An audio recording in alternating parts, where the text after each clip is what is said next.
right, now lose it. Go crazy.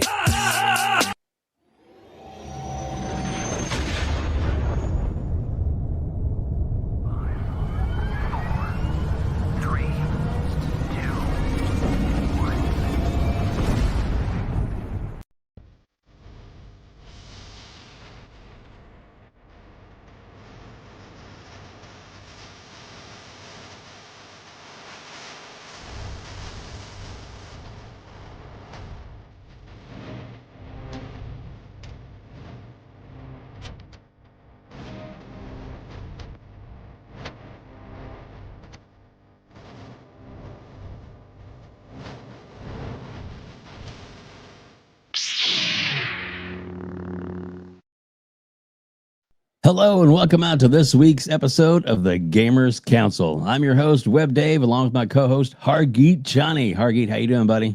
I'm doing well. Yeah, fantastic. A little bit of fun this week. Not a lot of big things, but some things to talk about. A few things that are coming up real soon. Yeah. Oh yeah. Next well, week we are awesomely blessed to have with us tonight. We have the one and only Dark Man himself, Dirt Griggity. What's up, Dirt? What's up, buddy? I'm so glad you're here, man. Thank you so much for joining us. I told him, I said, look, we got some slander to talk about. He's like, I'll be there. Salt's on the stove. Let's go. That's right. Here we go. And of course, the first time guest, AGN, sir. How you doing, sir? Welcome to the show. I'm doing great, and I'm glad to join y'all. We got some awesome people up in here. Yeah. Chat's on fire. And AGN, if you jump in the chat, let me know or say something, and then I'll add you as a mod. That way, you'll be able to, not have to worry about anybody, doing anything stupid like trying to kick you out. But we like to do that to our guests because I know Dirt likes to go through and snipe anybody that gives him a hard time because he has permission to do so. Oh yes, goodness. And of course we got the Dirt Griggity emoji. If you're a member, which is only $1 if you want to become a membership, there you go. So there's Dut is emoji, and then of course we have Hargeet's emoji too. So there you go. Boom shakalaka. All right. And Danny Passion Official says, "Let's cook." He's ready for it. He is fired up. I think it's gonna be a good night. We already got 90 people here watching us live, and right now all of them are on YouTube. So X hopefully will fire up here in a minute, and then of course we're also on Twitch, but not as popular there. But that's okay. That's all right. We'll let it survive. So Hargeet, we do have a couple of super chats real quick, and then we'll get going. I like this one. Yeah, Adidas 20 member renewal for 18 months. Nice. Yeah, and Adidas was the one that reached out to me and said, look, you got to get AGN on. You just got to do it. And I was like, all right. So I reached out, did the invite, and he's here. So there you go. AGN be talking that shit, man. I love it, bro. Exactly. We're gonna have some fun tonight. Adidas 20 $2. Salute to all. Out with daughter catch replay. All right, man. We'll fair enough. What you say afterwards? And then another $2. Hit the like button. I assume that's the Dirt sounds. There we go. And when Dirt isn't in rare form, we're ready to go with. If you like this video, please hit the like button. There you go. Copyright Dirt Griggity. Oh, and royalties. Damn it. Yeah, that's copyright claim. Exactly. Oh no, please don't. I'll send you some more games. Oh, shoot. There we go. Dave Easy $5. Take a look at this shite. An all-star cast of POSs. We got a stroker, best beard in gaming, a blank screen per usual. Sorry, Dirt, and a pony smasher. Nice. There you go. Thanks, Dave. Oh, we was friends, Dave Reezy, you a-hole. Dave Easy $2. Sit down, grown men are talking. AGN 2025. That's right. Ponies, sit down if you're in here. That's right. I'm just kidding. What's up, everybody? No, we're having fun tonight. It's all good. As Shaun would say. Oh yeah. Sit down, grown man are talking. Oh yeah, I remember when I said that. Remember, on the internet, it lives forever. That's right. Right. Yep. Exactly.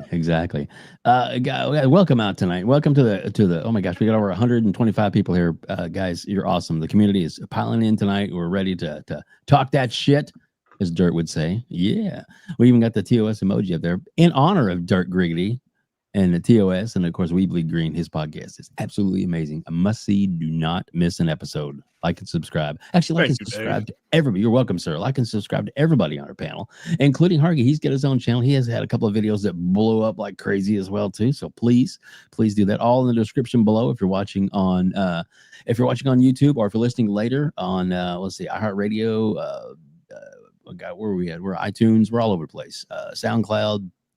All over. So wherever you listening to it on audio, also in the description will be the links to all these fine gentlemen. So please do them a huge favor. Respect the work they put in, and just subscribe, because that doesn't cost anything to do that, and it's great. Now, if you want to become a member, in fact, Hargee, I think I'm gonna like the mad one right here, like this. Here you go. Read this one, please. Sorry, I was looking for the unmute. Big Bad Mo, member for 13 months. Shout out to the panel. Hashtag Xbox invades enemy territory. Hashtag boot on next season. Oh yeah, Big Bad Mo. I love it. Thanks, Mo. Appreciate you so much. But yeah, so let's do this real quick. Let's do some memberships. Let's see what I can come up with here. Why is it freezing on me? There we go. Let's see here. And boom. There we go. Hargee, I'll let you read off who actually got those memberships. Sure. All right. So WebDave gives out 5 memberships. It's Masshole 1977. Joey Honda. What's going on? Lamingoda. And then I Got Soul. And then L. Laurel Tupal. There you go. All right, cool. So congratulations. And now that you have a membership, just so you know, and if you want to buy one for yourself, it's only $1. And access to over like 15 different emojis to have fun with in the conversation if you're on YouTube. So anyway, and if you don't want to, that's fine too. Just appreciate you being here, and hopefully you'll hit the like button, because Dirt said so. That's right. Anyway, so oh man, so let's get started. I guess we have a lot of topics we can talk about tonight. A whole bunch. I'm gonna throw a little monkey wrench in there, Hargee. Let's start off with the multiple Xbox Game Studio titles that are now topping the PSN charts. I mean, I know Dirt and Shaun did some talk about it on TTS on Friday, and it was fantastic. So actually, Dirt, if you don't mind, start us off. What are your thoughts about? I mean, Xbox is dead, and PlayStation doesn't need Xbox, right? Isn't that what we hear? Yeah. Well, I said like last Friday on TTS, I said I wonder if 5 years from now, this is going to be the norm. Because remember, 10 years ago, everything was still traditional. Xbox had console exclusives, PlayStation console exclusives. Nintendo always does their thing anyway. Then here we are. There's a different time. Xbox is multiplayer. PlayStation putting their games on PC. So I said, in 5 years' time, will this be the norm? The reason I asked that question is we got some recent numbers about Xbox games going over there and the sales. We saw Sea of Thieves is doing well over there. Some of the other games, not so much, but those really aren't, big games. Ground is doing pretty well. So then you look at Indiana Jones and Forza Horizon 5. I said from the beginning, Forza is probably going to do well over there because they don't really have a game like that. They have some car games, but they don't have a game like that. I felt that game was going to do well over there. And also Indiana Jones seems to be doing well. I mean, listen, as an Xbox guy, we've been talking about this for a year now, year and a half. At this point, I'm over it. It is what it is. But their games being the top pre-orders is funny to me, considering how they bashed Xbox games for so long. And when I say they, you guys know what I'm talking about. Yeah. PlayStation fanboys. Yeah. How they bash Xbox games for so long, calling Forza trash, Halo trash. Now, I've seen guys literally say, I can't wait for Halo and Gears. I mean, I'm talking about some of the biggest Xbox haters in the community. I can't wait for Halo and Gears. Mm-hmm. I saw a guy say, I can't wait for the Xbox Showcase. The Xbox Showcase? What about the PlayStation Showcase? You don't care anymore? Mm-hmm. I understand. But I think it's, showing that maybe what they're doing is going to work. Every game is not going to be, a big seller on PlayStation. Like we mentioned, Hi-Fi Rush didn't do well at all. It didn't do well anywhere. Pentiment, come on. Yeah. I think it's over 15,000 copies on PlayStation. So there's going to be some hits and misses, but I mean, at the end of the day, Xbox is doing exactly what they wanted to do. Make money off of PlayStation. Now, I know PlayStation wants Xbox gone, but Xbox wants to make money off of PlayStation. Just how I feel, right? So I think it's cool. It's their strategy, and their games being pre-ordered more than Death Stranding 2. It's kind of funny to me. Says a lot, doesn't it? It's pretty funny to me, man. So we'll see what happens. Awesome. Now, so Dirt. Before I move on, I was going to say, so with that, with them being I guess surprising, as we you and me, I mean Shaun especially, we're upset when this was the whole thing started leaking out. Doo Jenkins came to you and said, guess what's happening? And you were like, what? No. And Doo Jenkins is his inside man. We'll let you know his pipeline to the upper echelon. There you go. We'll say it that way. It's like Doo Jenkins. Yeah, there you go. So now your thoughts in, we were all kind of upset. We're like, oh my gosh, so I'll live my channel this way. Now that we're starting to see the bigger picture, and like the things, the behind the curtain kind of thing is being pulled back, and we're seeing that PlayStation doesn't really have anything coming out this year that's big, first party big. I mean, even was at well, they got Ghost. Well, yeah, they got Ghost. Maybe we'll see. Yeah. Maybe.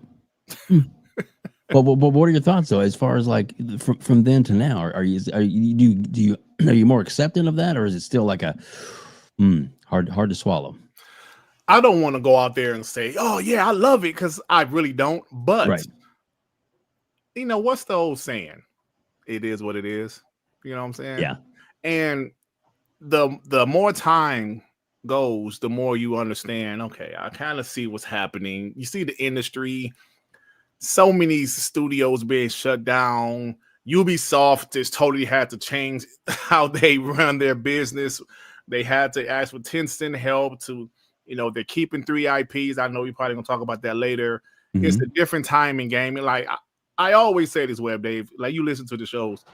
If you would have told me 6-7 years ago, PlayStation would be putting their games on PC, I would have said, hell no, not PlayStation. Right. That just goes to show you the point where we're at in this games industry. Games being canceled, games coming out, then being canceled. PlayStation, even though the PS4 gen was very successful, them pivoting to live service. Why are they doing these things? Because they have to. I don't think PlayStation wants to put their games on PC. I don't think Phil Spencer fully wanted to go multiplayer. I think they have to. That's just my opinion. I think this is something that has to be done. If you look at these interviews from guys like Shaun Lay, now Yoshida's out there talking, now that they're not with PlayStation anymore, they're telling us some stuff that we might have assumed, but we might not have heard. This industry, I don't know what to say, man. Like, PlayStation's strategy of single player, story-driven games in the PS4 generation worked for them, right? Yeah. Well, why in the hell did they switch to live service? 12 games at once. That goes to show you where this generation, where gaming is headed. Xbox going multi-plat, it is what it is at this point, Dave. Yeah. I mean, and if their games are getting sold on PlayStation and they're doing well, who's going to say they're wrong? I know people say, oh, well, the console is dead and the brand is dead. You can say what you want to say, but I don't think Xbox is going anywhere. You're making this kind of money, you're not dead. They're not dead. I mean, and look at it this way: their strategy just changed. 12 games, service games announced, 10 games already canceled. Interesting. And a lot of people saying Fair Games might be number 11. Yeah, it better be. They better not launch it. There you go. That's not going to be fair. AGN, what are your thoughts on this topic? What are you thinking, man? Let's hear what you had to say. Okay, yeah, and I like what Dirt said. That was a good talk. If I want to add into what he's saying, it's that when it comes to Xbox, the problem that they have now more than anything is a worldwide brand issue. So I don't see it being bad putting your games on worldwide systems for worldwide exposure, because there's no other way. That's saying if you're not coming to me, I'm coming to you. So Microsoft is going to them, and not only that, but they're going to be a powerful publisher, because the future is digital stream and cloud. When you think about it, one day hardware is not going to be selling forever. You will have to have a different option to get to these services. And Microsoft has got themselves in a really good position to provide you. This is what Xbox has, all these studios. You know what I mean? This is what Nintendo has. They're in a good position for all the studios. I think if anybody's in trouble, it is Sony, because they have to find their identity and what they can offer gaming in the future, like more than ever, because you're not going to be able to sell hardware forever. And people are short-sighted on Microsoft's vision because they're literally looking at right now and getting stuck on it, just like they would get stuck on Xbox has no games. But that's temporary. Now that's not a problem anymore. You can't criticize them for that anymore. Yeah. So the only thing you have on Microsoft is to keep staring hard at that hardware and coping and hoping that that's the only way you can get something over on them. But as a matter of fact, Satya does have a business mind, team unity perspective. So his idea is, look, we could sell millions more consoles by keeping all this stuff exclusive, but how much more money are we really going to make if we put all this on PlayStation and Nintendo? We're talking about video games. Like, we can all go buy hardware for $500, right? But how much more money are we going to spend on microtransactions, video games, fees over those 5, 6, 7 years on the top of like Game Pass every year? You're spending way more money outside of that. So the money to be had is outside of hardware. And what Microsoft is doing is just a smart thing for the future, because they're going to make more money than Sony. And at the end of the day, when you look at business, definitely a capitalist society, Microsoft is going to beat them in the long term. And I don't think a lot of people can accept that monopoly, because they both are just doing the same thing. Microsoft just did it bigger. And they're doing everything possible to always make Xbox better. I think that they've been in so many positions that are like so insane that nobody else would survive, that at that point, that's going to allow them to be able to have advantages in the future, and that they have it set up. I mean, you got to go through their cloud service. You're going to have to see them out publishing you, like the way that Sony's going to be looking at this. And the only thing Sony's going to have is their hardware, but they're not making any money off of it. So that's why when you canceled all those games, you're not making money off of hardware. Concord costs you so much money. They're looking for so many ways to make money. They need it. They lost so much money off of that. And on top of that, their Astrobot is not selling anything. So here comes remasters, here comes PC ports. Now I'm even looking at Nintendo. They need the money. You know what I mean? Microsoft, it doesn't matter what they do. They're always going to be fine. That's the cheat to Microsoft, is that they can do things nobody else can do. And that's just the way that the game is. That's a Ain't fact, nothing you can bro. do about that, That's bro. a fact. So honestly, I tell people all the time, no, no, Sega. Microsoft can do whatever they want, and there's nothing you can do about it. It's just the truth. So that's kind of like what I wanted to add in, where I think like worldwide expansion, you know, just being smart. And then when you make so much money in the future, they probably could play some exclusive games on the next Xbox, and then have that hardware innovation to where you have all the advantages I say now, and now your console's actually selling fine. And that can probably be a little bit scary to Sony if they're grabbing all their games too and playing them at higher settings. And yeah, what are you going to do about it? Right. There's not much I can do about it, honestly. Yeah. Good point, man. Hey, before you go, Dave. Yeah. I've seen like Rashawn Eppinger said even doctors have subscription models now. Listen, I don't know. I'm pretty sure this is nationwide. Car washes now. Oh yeah. I pay $17 a month to my local car wash to get my car washed as many times as I want, and it's actually been pretty cool. You know, it's actually been pretty cool because my wife, she drives the car, she goes to get a wash all the time. Car washes have subscription models now. Let that sink in. But I'm sorry, go ahead. But doctors have had that for a while. It's called insurance. You're good, bro. Yeah, we want to talk about that, man. That's the thing too, bro. Like, go to the doctor. Because we got competition everywhere, y'all, in so many different categories today compared to back then. It was more simple. Exactly. Now there's all types of competitions. There's pro-consumer competition, like you said, subscription competition, digital, stream, cloud, monopoly competition, who's get like you just got so many. It ain't just hardware anymore. And I know definitely as y'all being diehard Xbox fans, and I myself am one as well, because I've had every Xbox console. That game was fun, console exclusive, seeing who can outsell who, In a way, all of us would be lying if we say we still don't want that going. In a way, it still is there. Of course, yeah, you know what I mean. And war, so yeah, yeah, it's fun. You know what I mean? It's what the people make it. At the end of the day, I tell you, there's nothing wrong with that. It's how you handle it. Yeah, and we can all sit here and talk mess to each other and still have a good time at the end of the day, because man should be doing that. Yeah, you know what I mean? Yeah, like agreed. As long as that part happens, right? The part where it becomes toxic, it becomes useless. Yeah, it should just be about fun. It used to be about fun. It used to be fun, but now it's like Well, there's a lot of softness, if y'all get what I mean, as being a grown man and the gaming industry now. So there's that. I've been gaming since 1993. But yeah, on to the next topic. I pretty much said what I needed to say. That's cool. Let's go. We'll let Hargeet read his chat, and then we'll let Hargeet get his bars off on this topic. All right. Sir Riffsalot, member for 3 months. A shout out to such a great panel. What is it about PlayStation protecting ponies? They're putting games on Nintendo, but not including their logo. Okay, well that's interesting, but whatever. Yeah. Joe Dunmore, $2.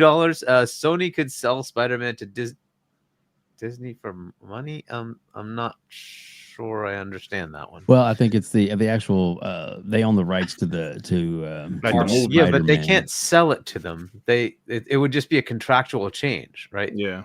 Disney owns Spider-Man. They do, but they could also, but they could movie rights. Sony has movie rights, right? Sony has been given movie rights as a license. Right. It's not like they own it. They just have the license and exclusivity agreement. But I think what he's saying is that Sony could sell the rights back to Marvel for a fee. Yeah, sure. They sell it back. They could contractually change things so that there is a money exchange. Sure. Yeah. Or they could just say we're not paying for this license anymore, whatever it is. Right. So.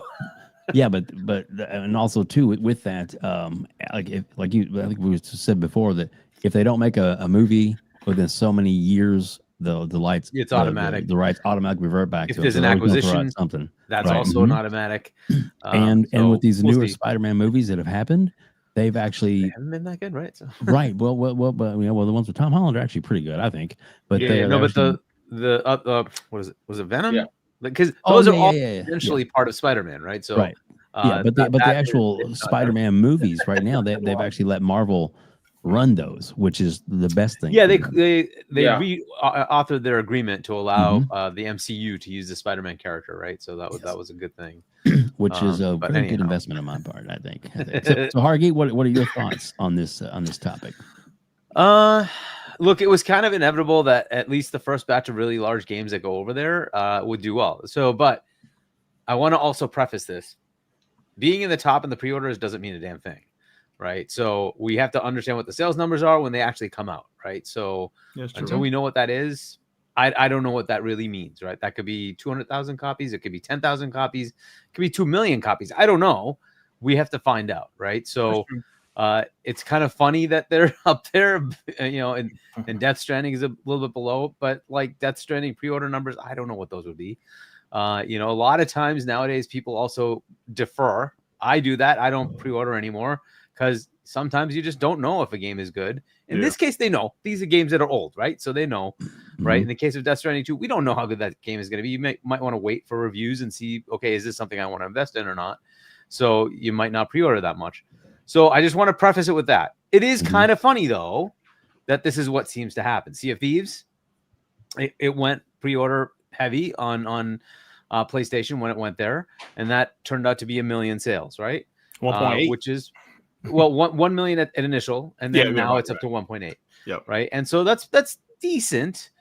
But when I look at the fact that it had 40 before, right? Not the 40 million sales, of course. A lot of it was user engagement, but they had like 10 plus million on Steam, which is all direct sales. And then I'm sure they had plenty of sales on Xbox as well. When you look at 1 million, you're like, okay, that's nice. But I mean, it's money. I'm not going to say throw it away, but it's not like it's anything close to what it had on the other platforms. But it's you know what? Whatever. It's 2018 more money. game also. It's a 2018. Yeah. But it's a live service type game, right? It's true. continuously played. There's content, right? So they keep playing. Fine, fair enough. Yeah.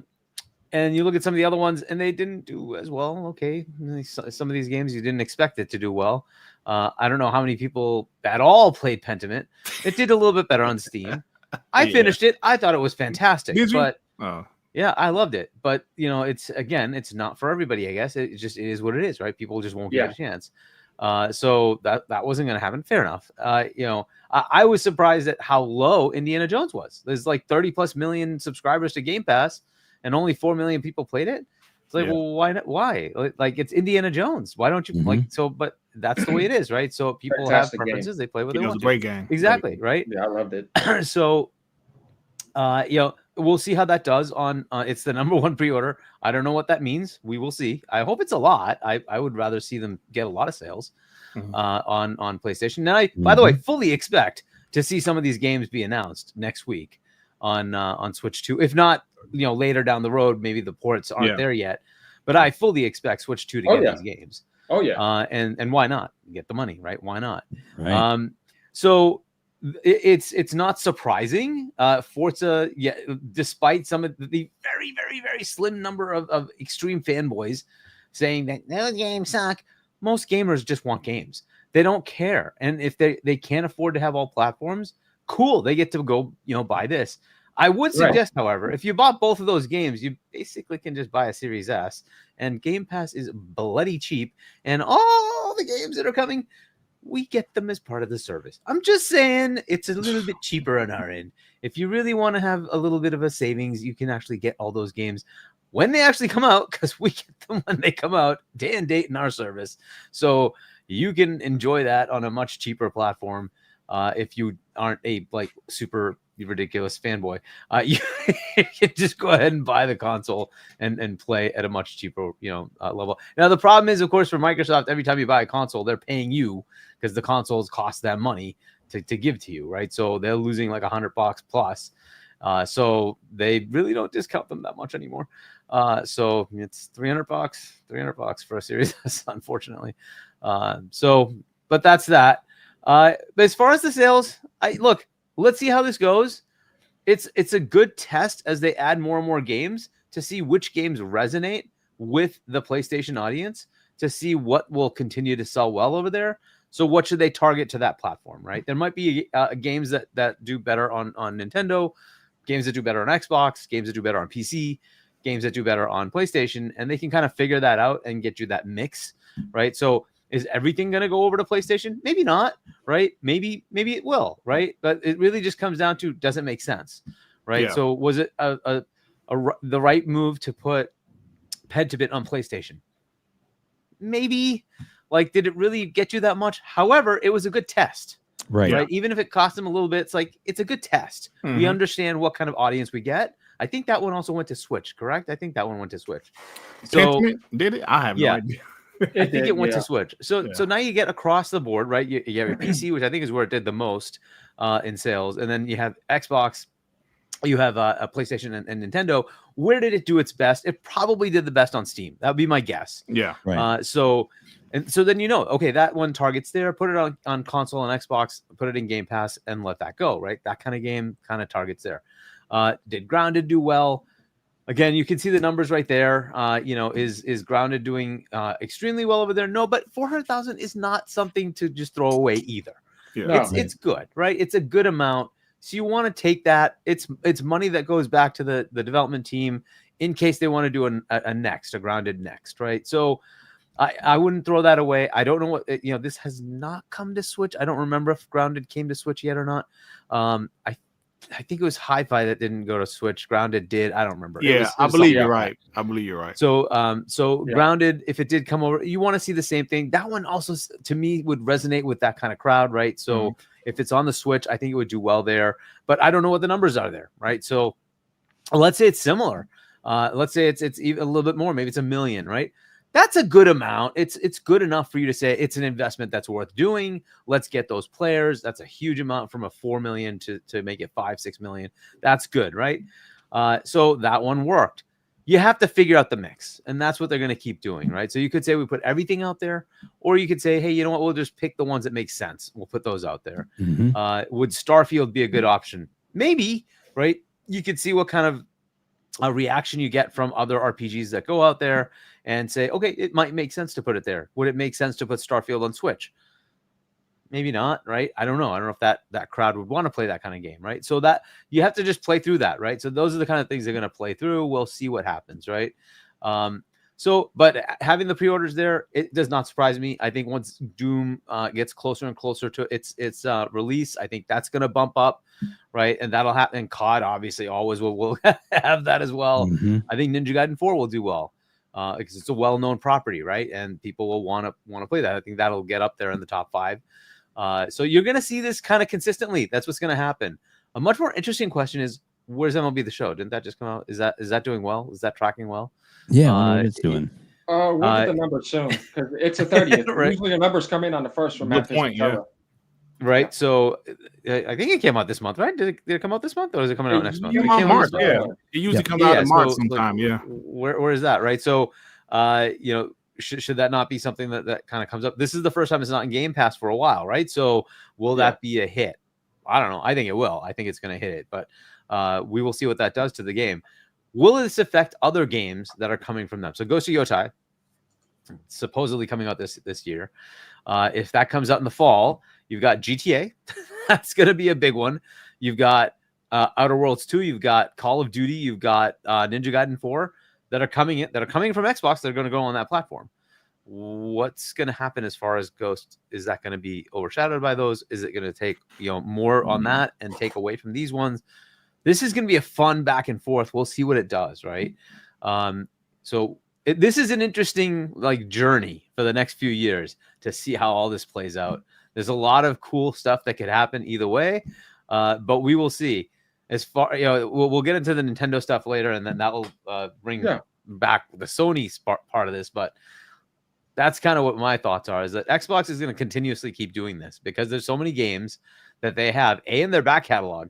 And then B, that they will be putting their day and date because there's a history, right? I would kind of expect Elder Scrolls 6. That's going to go their day and date because Elder Scrolls has been on PlayStation, and I would of course expect it to go to Nintendo as well. So I wouldn't expect that to be an exclusive.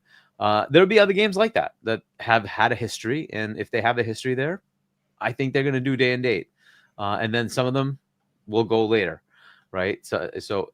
And some of them may just never go, right? I don't know if they ever go. Like South of Midnight, is that ever going to go? Maybe not. Maybe it never goes over. I'm not sure South of Midnight will go because will it be worth it? If the game doesn't do well, if it's if it doesn't sell well, if it's not a high Metacritic game, it might not go, or it could. You just don't know. And they'll have to weigh that out. Yeah, it may make sense, it may not, right? So we will see. But that's kind of my thoughts on it for now. Don't read too much into the numbers yet because we don't know the numbers. Just because it's at the top spot doesn't mean anything until we actually see what it really means in numbers. Because again, it could be 10,000, it could be 1 million. We don't know. Right. We just don't know. Yeah, that's true. That's true. Hargeet, read that big B.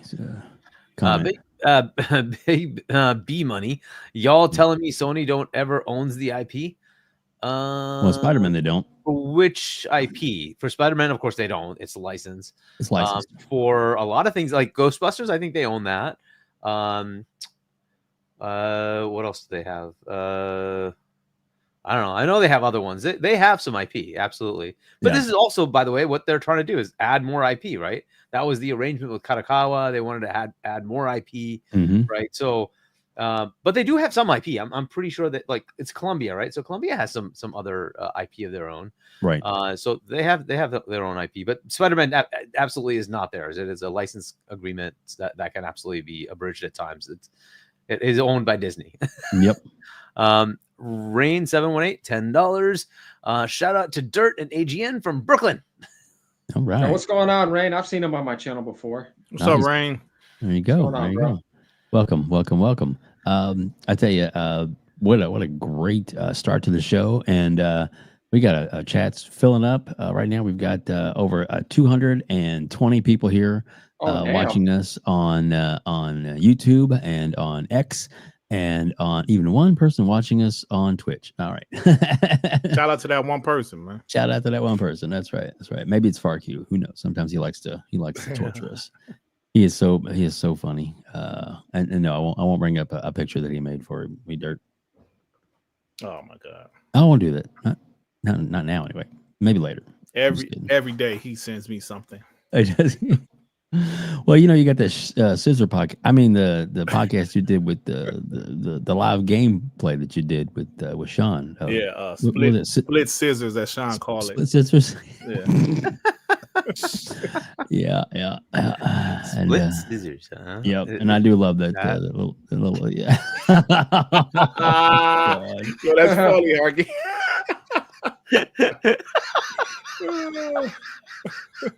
That's funny, bro. I remember that episode too.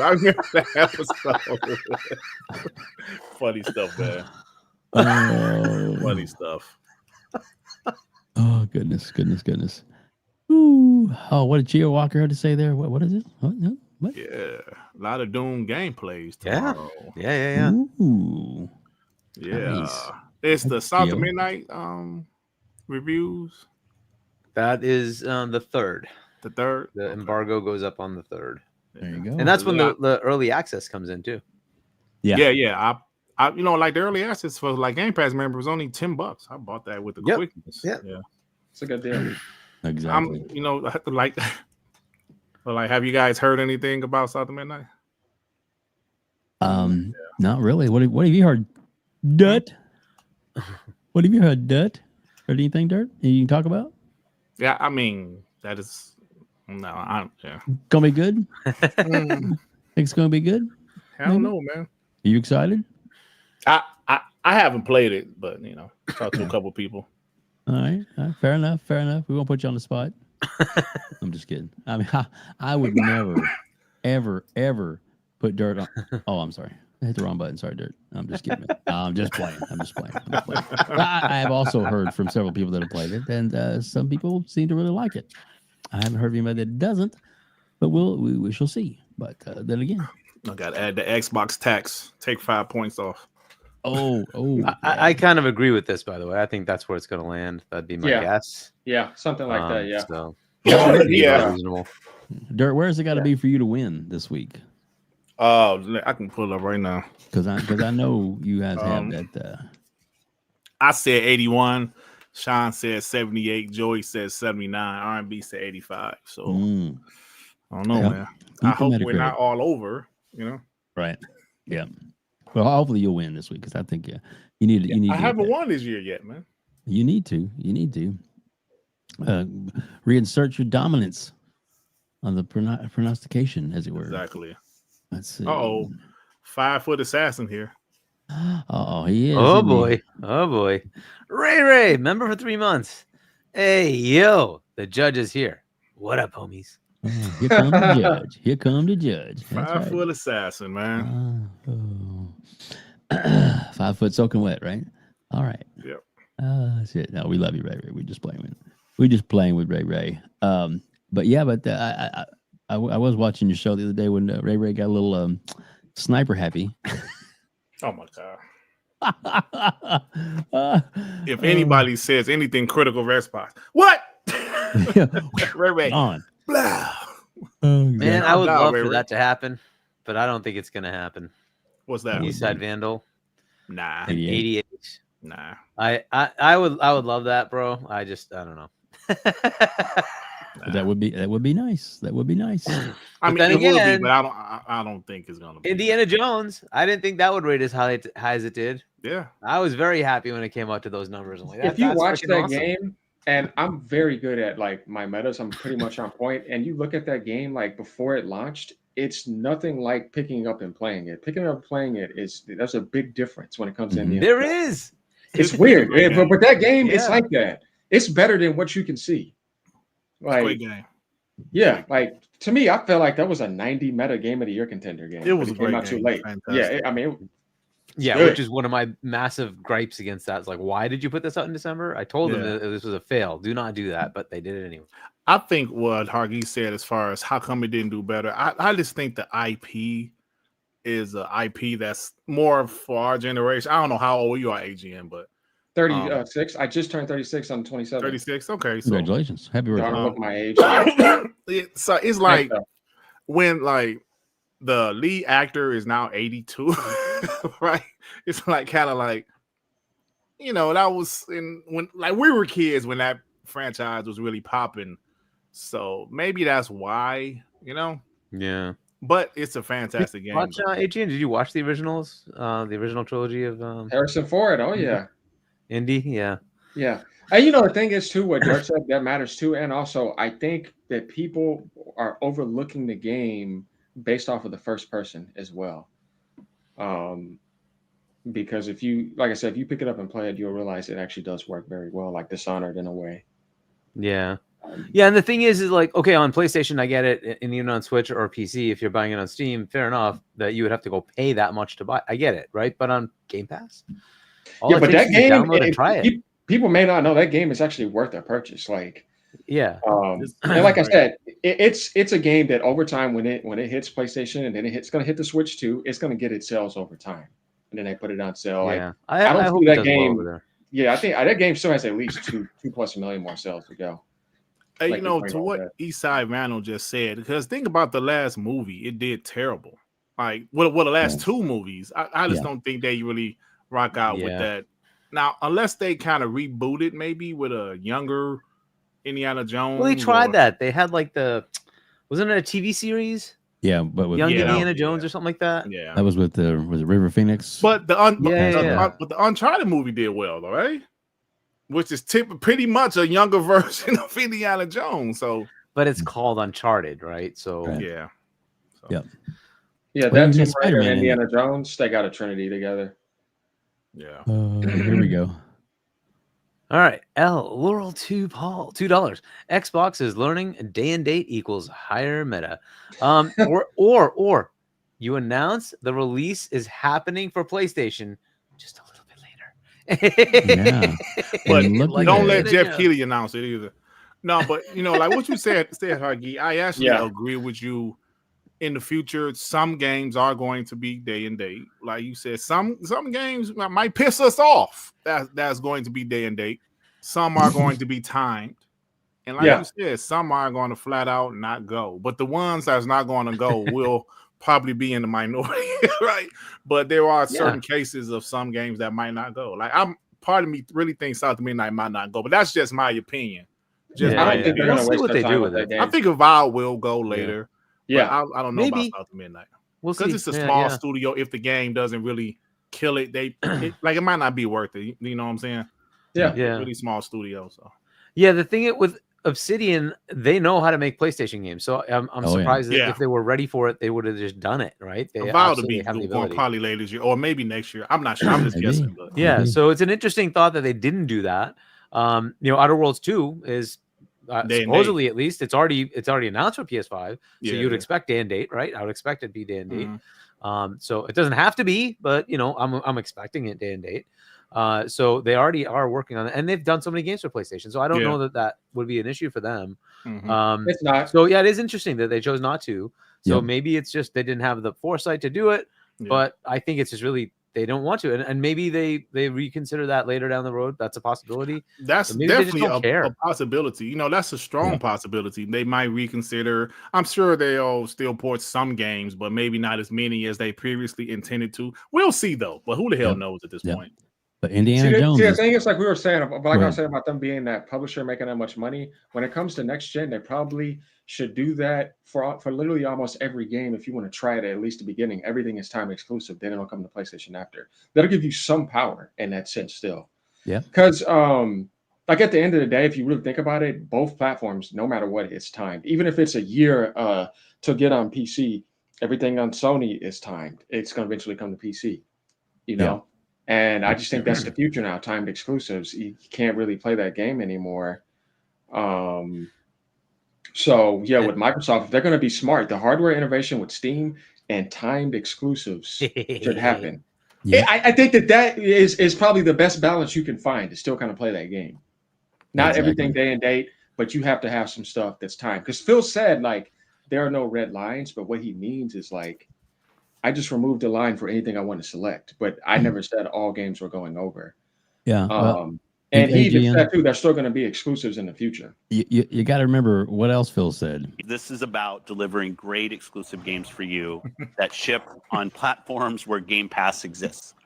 Hey, Dave, but you got to realize, Dave, he Yeah. did say that, and he said a lot of other stuff, but you must realize, like Master Chief said, the missions change. They always do. Exactly. You're right. You're right. But Phil's going to get overrided, though. That's what happened. Oh, Phil's you mean from his boss? The Xbox games. Not His to boss? overrid him. Yeah, his boss. So if this is about competition, let us have competition. Exactly. Oh boy. Yeah, and his competition is not Phil Spencer's competition. It's Microsoft competition, not gaming competition. Yep. So and Yep. that's what we started, man. That's that. Why did it have to be snakes? Dirt, did you see this comment that was made by Joey Honda? It's on the screen, Joey man. said, "There you go, Dirt, pony botting again with the Uncharted movie. Damn it, Joey, I like the movie. Okay, I never don't seen start it. with me." And you know what? I realized some of my homies in the chat, I think they lost track of what a pony bot is. Have they? Yeah, they was call me Explain a pony it bot to because I them, Dirt. said because they would call me a pony bot because I said, "Yo, I actually like Uncharted game." Yeah. Yeah. Heard you pony bot. heck yeah. This is what a pony bot is. A pony Uncharted bot games is are a good. guy that bashes Xbox when it's convenient, meaning they praise Xbox one day, bash them the next day, turn into a pony this day, go back to an Xbox guy the next day. Criticism is fine, but I'm talking about the guys that literally turn into a pony for a couple of days. When I say turn into a pony, I mean making memes, throwing shots, making GIFs. Then 2 days go by, they go back to a pro Xbox channel. That's what a pony bot is to me. Not because I say, yo, man, I like God of War. Yeah. It's Yeah. not a pony bot. This guy said he like a game.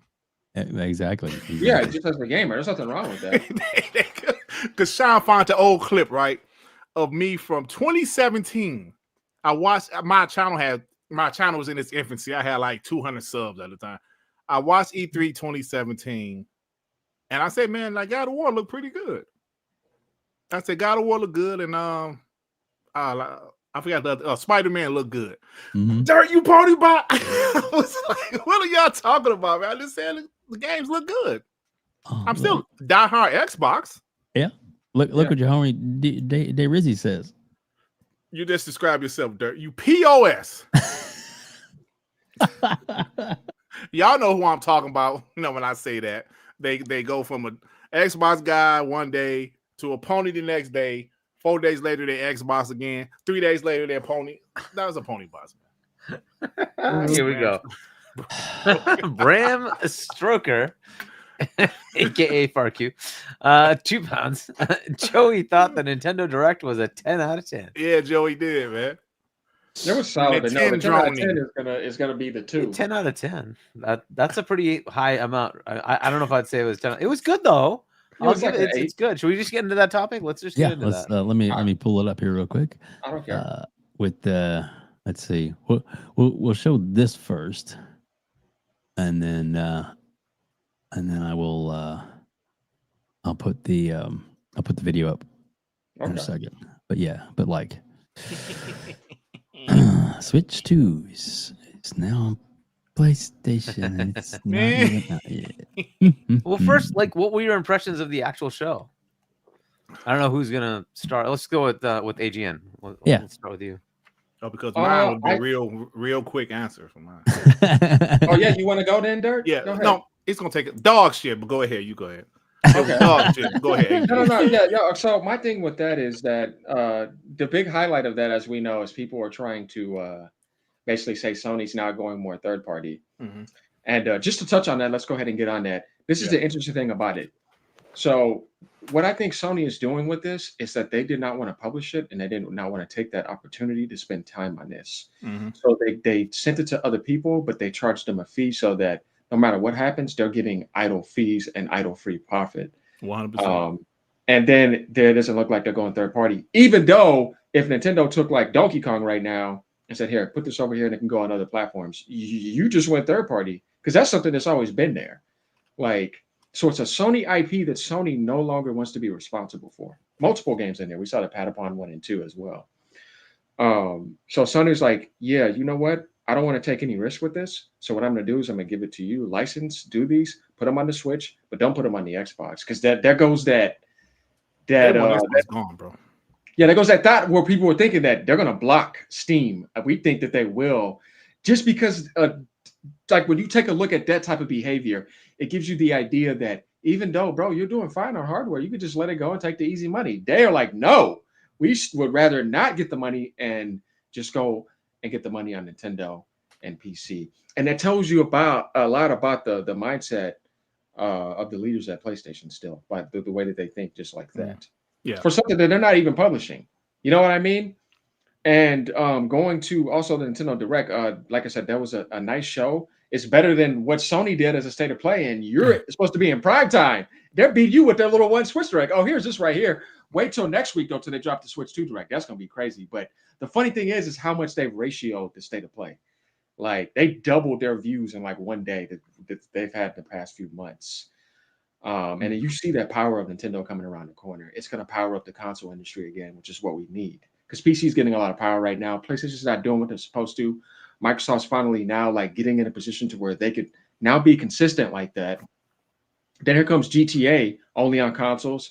Here comes the Switch too, you know what I mean? And you see the industry being powered up again. And I think this is good because this will rebalance things more and more again. Yeah. That, like I said, Microsoft's getting stronger. Nintendo's only going to get stronger. PC's getting stronger.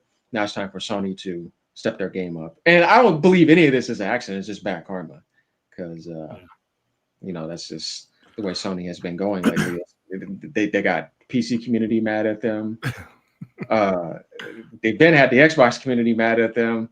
Nintendo community, you know, they're kind of like neutral in a ways, but I'm pretty sure they probably are not big fans either. But yeah, them, like I said, putting their games on the Switch 2 just shows you that them and Microsoft kind of have a similar, except Microsoft's a little bit more smarter about it, a similar outlook on like, yeah, we both need to go to Nintendo. We both need to go to PC.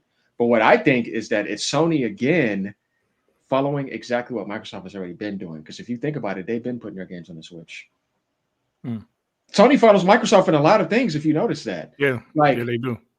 Game Pass type of model, cloud, party chat, which came from the 360, the Call of Duty run, which they did in the PS4 era, cross-gen. But of course, they tried to sell people that the PS5 was going to be next gen from the ground up at the beginning, but that didn't end up happening. And they went the Microsoft route. But people were trying to mock Microsoft for putting their games elsewhere and doing that. But then Sony ends up doing it too. It's like I don't get how people criticize Microsoft, but they don't realize the failures that Sony prevent right in front of their face, and then they end up following exactly what Microsoft was already doing to begin with. You know what I mean? Like you see them do that on a lot of things. It happens a lot.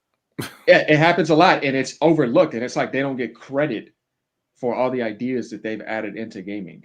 I mean, Uncharted, and if you think about it, Uncharted and Last of Us really came out of the birth of Halo and Gears because they needed a shooter to compete with in the PS3 era. They definitely said that with Uncharted. They said yeah. So a lot of things was this is inspiration.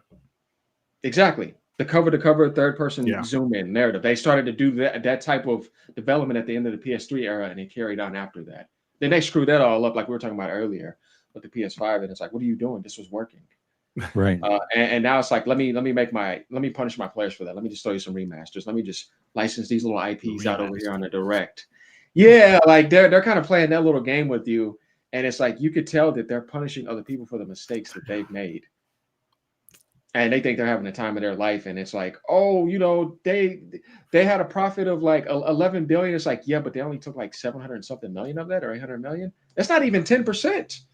That just means there's a whole bunch of other people's success, and it's not their in-house or anything else, and that's bad. So they're desperately in need for money. I think this is the beginning of what we're seeing on the Switch 2, and I guarantee you they're going to dig into that PlayStation 4 library and put some of those games on the Switch 2 because it's idle profit that they could just make easily. And nobody's playing those games. They're just sitting there. Yeah. Agreed. Go ahead, Dirk. I just want to say real quick, I'm just joking about the Nintendo. Well, I'm not joking because I don't like it, but I know there's plenty of people that like the Nintendo Switch and the games they provide. But for me personally, I didn't like it at all. But I will say seeing those 2 PlayStation games, two Sony-owned IPs announced Yep. for the Nintendo Switch, I think that's something, like I always talk about, we wouldn't have seen that 5 years ago. I don't care how small the IPs are. That's something we would not have seen 5 years ago. What was the name of the game? Patapon. Patapon, right? And Freedom Wars in Patapon. January. They added in Freedom Wars. Right. There was also, yeah. So On the 4 games. poster that showed it going to the Nintendo Switch, at the bottom it says Sony Interactive Entertainment. That's something we would not have seen. Lego Horizon going to the Nintendo Switch day and date. That's something we would not have seen. So, in my eyes, Nintendo is a partner with Xbox and PlayStation, right? Mm-hmm. PlayStation wants Xbox gone because Xbox is a threat. They're not putting anything on Xbox. I think maybe a game here and there, but you won't see PlayStation put a lot of stuff on the Xbox right now. In the future, who knows what happens? But I just think they want Xbox gone. But they're working with Nintendo because Nintendo isn't a threat to them. Nintendo doesn't have the same third-party games. GTA 6 is not going to be on the Switch 2, but it's going to be on the Xbox. And even though they're beating Xbox in console sales, Xbox is still a threat because, like you said earlier, AGN, they can do things other companies can't. Why? Because of their money. Yeah. They are not Sega. People piss me off calling them Sega. If Xbox if Xbox leaves gaming, it's because they chose to. Correct. No other reason, right? So back to the original point. PlayStation putting their games, 2 of their smaller IPs on Nintendo. I still believe you're going to see more of their games go to the Nintendo Switch too. Just like Xbox, like you said, Hargeet, I think this week you will see some more Xbox games announced for the Switch too. 100%. We're going to see that. But that's the times we're in. So Patapon, right? Mm-hmm. So I will say this: PlayStation is doing what they have to do. So technically, yes, they are third party. Of course, they're not doing it the same way as Xbox. They're not. But if you want to go by people's definition of third party, there you go. Yep. Moment you leave, you're third party. And I don't see why it's a big deal, though. Like, it's not like their quality is getting less. It's like communities are being more supported. More developers get more profit. Why is it bad? AGN, you know why? Because as a guy that does console war like me, it's different from the traditional way, right? Oh, yeah, of course. Back in the day, exclusives meant exclusive. Consoles meant consoles. But because of evolution, the way these game budgets are, Xbox realized that back in 2016, we need to put our games on PC. They realized that back in 2016, and they got a lot of shit for it. But what happens? Eventually, Xbox guys got over it. And I'm going to tell you right now, as crazy as it sounds, eventually Xbox fans will get over their multi-platform push. It's already kind of happening, right? Yeah. Some guys left. They said, I can't deal with the shit. Some guys are like, you know what? It is what it is. Eventually, that's going to happen because I'm going to tell you right now, PlayStation guys hated PlayStation putting their games on PC. But guess what happened? They got over it. You don't have to. They got over it because they're not going to change it. They got over it, right? Yeah. So if eventually people would get over this, PlayStation putting their games on Nintendo, they'll get over it. Yeah, and Dirt, some people even have meltdowns on our show live when it happened. When Nintendo when he flipped was here on the show. We got over 20,000 views in that episode to this day. That was what happened? That was the perfect. That was when he flipped, and you booked him ahead of time, right? I did. Perfect. Mm-hmm. I was just luck of the draw, and he flipped on our show, and we were all like, "What in the hell is going on?" You know what's so funny about Tim Web, Dave? Huh? I had booked him. Oh yeah. No, not recently. No, I'm never booking his ass again. I had booked him 2 weeks before Xbox announced Bethesda, right? Wow. And he happened to be on the show the day they announced it. That was a big show for me. Yeah. Same thing happened with ABK. I I booked Tim Dog like a week or two before Xbox announced the ABK deal. Mm-hmm. Maybe it was that because that was on a Tuesday. That following Monday, he was on the show. It was just funny how that happened. Yeah. No, it's that's well, sometimes we get lucky. Like I said, Yeah, it was lucky that night. I mean, and I've told this before, but in the background, he was messaging me saying, "Hey, can you invite Jeff? Can you invite Jeff?" I'm like, "Sure, Jeff. Jeff who?" And he's like, "Well, Jeff Keighley." And all of a sudden, I get a follow from Jeff Keighley on Twitter, so I could send him the link. And I sent him the link, and he messaged me back. He said, "I'm gonna let things cool down a little bit, but I will join you in the future." I said, "Okay, cool." Never did, but still, I was like, "What?" So yeah, so you could. All I can say is that Jeff Keighley was in his ear that day for sure. Jeff Keighley was definitely in his ear. Yeah, Oh, God, and like Jeff Tim Dog is a really nice guy, man. But yeah. No, he's been on, and he's welcome to come on here again. We'll just let's, now that he's neutral, I don't know what's going on, but who knows? I've seen some funny statements made by it's Alex towards him, so that's how I know about it. Yeah, Alex. I gotta tell you, man, Alex is a funny motherfucker. I watched him last night. Dude, he's so good. He is so good. And he likes dirt. He just doesn't like his microphone, but he likes dirt. I don't know why he hated my microphone. Because he's trying to make you better, Dirt. That's why. Yeah. Did you guys see the Metroid 4 versus like what? Is this Metroid 4? I don't even know. Metroid. Yeah, that's it. I'm a huge fan of Metroid. I love Metroid. The comparison versus Halo 4. Yeah. Did you guys see that comparison? And Halo 4 still looks better. Yeah. No, it was the draw distance. Was it this game? I think it was Metroid. It was one of No, these it games. was this game. Somebody had it side by side. The Halo 4 looks much better. Like seriously. Yeah. I mean, switches, but still, I mean, it shouldn't be losing the 2002 or 2012 game, should it? Yeah. You got a couple of super chats there, Hargeet, and then we'll let you go. I'm playing Prime 4 on the Switch too. Screw that. Interesting name, Nude Master Cheeks, Australian $8. What up, Web Dave and panel? Wanted to, I guess you meant TO, but say that I can't see the top left screen. It's too dark. Didn't I tell y'all these jokes only on my show, you a-holes? Yikes. One man, Dark Man. One of the best nerds and other legends, $5. I think Sony has to posture a lot more about publishing on other platforms because PS impacts Sony's share price more than Xbox would impact Microsoft's. I don't know about this because ultimately I think the shareholder would want more value to the share, which is driven by sales. It's not driven by posturing. It's not driven by fanboyism or console wars. It's driven by how much money did you make, especially bottom line profit. And if you can drive more profit from your IPs, who cares how you get that? That's awesome. Absolutely take advantage of what you have and just they're absolutely going to make cash out of this, right? There's just no way they wouldn't. They're going to make money out of this. That's just going directly to shareholders. That's just awesome, right? So why is that a problem? So anyway, we are guests here. God damn it. Mama Dirt yelling at the kids. What is going on here? Oh boy. Shit. Go ahead, Hargeet. See, Dirt gets love no matter where he is. Yeah, look at that. I love you, Dirt. First on the show. I thought it was decent. I don't think it was terrible.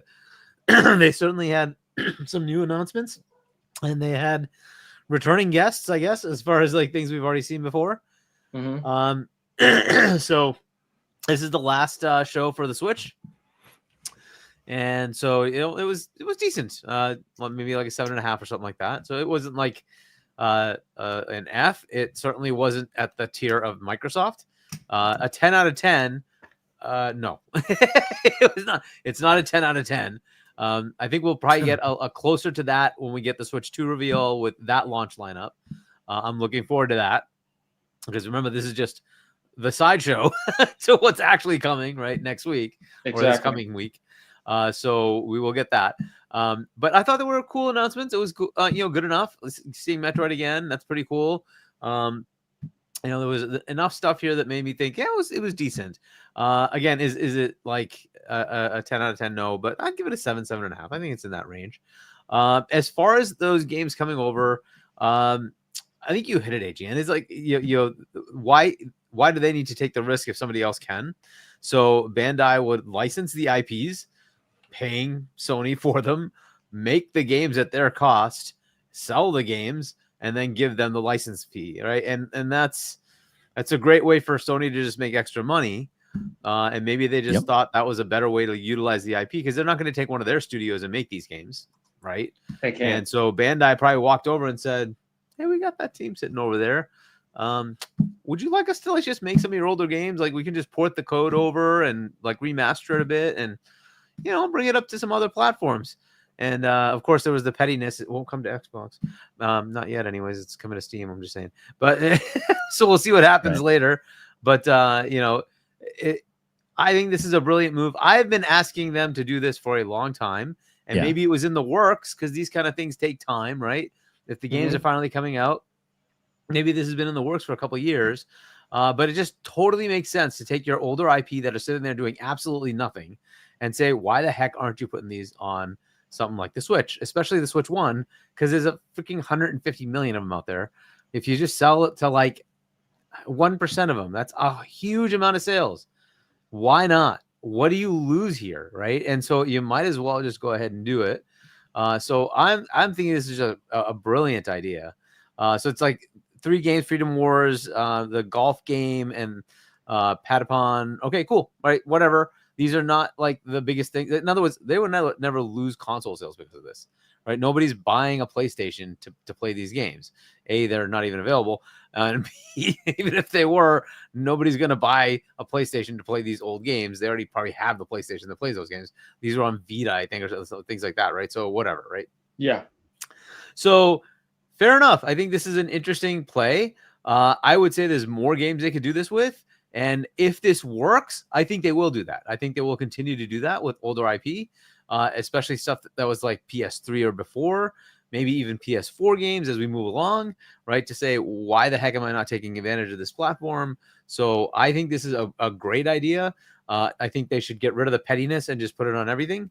But that's on them. They can, do whatever they want. I'd also say the attach rate for this kind of game may not be as high on Xbox just because of the audience of Xbox, right? That's so I don't know how many people would play those kind of games, but Switch players, I think, do have an attachment to those kind of games.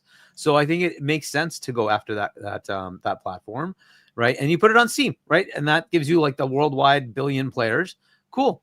So I think that's a great move. We'll see where this goes. So I hope they do well. I wish them success, because I want more of this to happen. I think it's just a great idea. A, it brings back these IPs that are just sitting doing nothing. And then B, it gives them extra cash to go do other things like this. And they could just partner with other publishers to say, hey, let's just take older games and bring them back, right? If they could start doing that, that's awesome, right? Bring it to new audiences. That's a cool thing. So yeah, because there's people that are never going to leave their profile and what they like, because sometimes people could be tribalists and cult-like, so they're just going to stick to that ecosystem no matter what you tell them. They've carried over that library. They're not moving, so you got to go to them. And I'm not even sure a PlayStation player has the profile of some of these games. I think that's another thing, right? I think the player base that they have tried to, create over the last 2 generations is mature games. They really push that envelope, right? They're like if Western you look at Astro games. Yeah, you want that heavy story, right? But mature, right? And you look at Astro, that was a game of the year, yet it didn't sell well, right? Because that's not the audience they've chosen to cultivate, and that's just the way. I think Astro would do better on. And you don't have Mario's Jesus power, True, but I think Astro would actually do well on Switch. Yeah, and for me, platformers they all suck except Mario. So. I love our platformers, bro. I beat them all, but yeah, I'm definitely Mario's definitely the best for sure. Mario is at a class of its own. It's so good, and maybe it's just because I grew up on it. I know every mechanic. I know it's home to me, right? It's so clean for me. But anyway, whatever. But But yeah, that's what. I think this is fantastic. I hope they do more of this. I really do hope they keep continuing down this path. Good luck. I hope these sell well, and then they can continue to do more with their old IP, because it really is just sitting there doing absolutely nothing, which is really disappointing, right? I would love them to try to expand on this. I think they announced one new sequel to one of these. I want them to see more sequels to a lot of the games that they gave up on, right? So the quirky games, these are like the Japan Studio games. I would love to see more quirky games be sequel with new stuff coming out.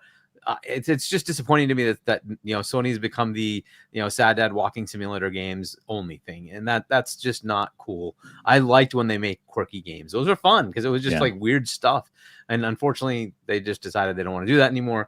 But if this is a way to do it, that's awesome. Seriously, I would love other publishers to come up and do the same thing.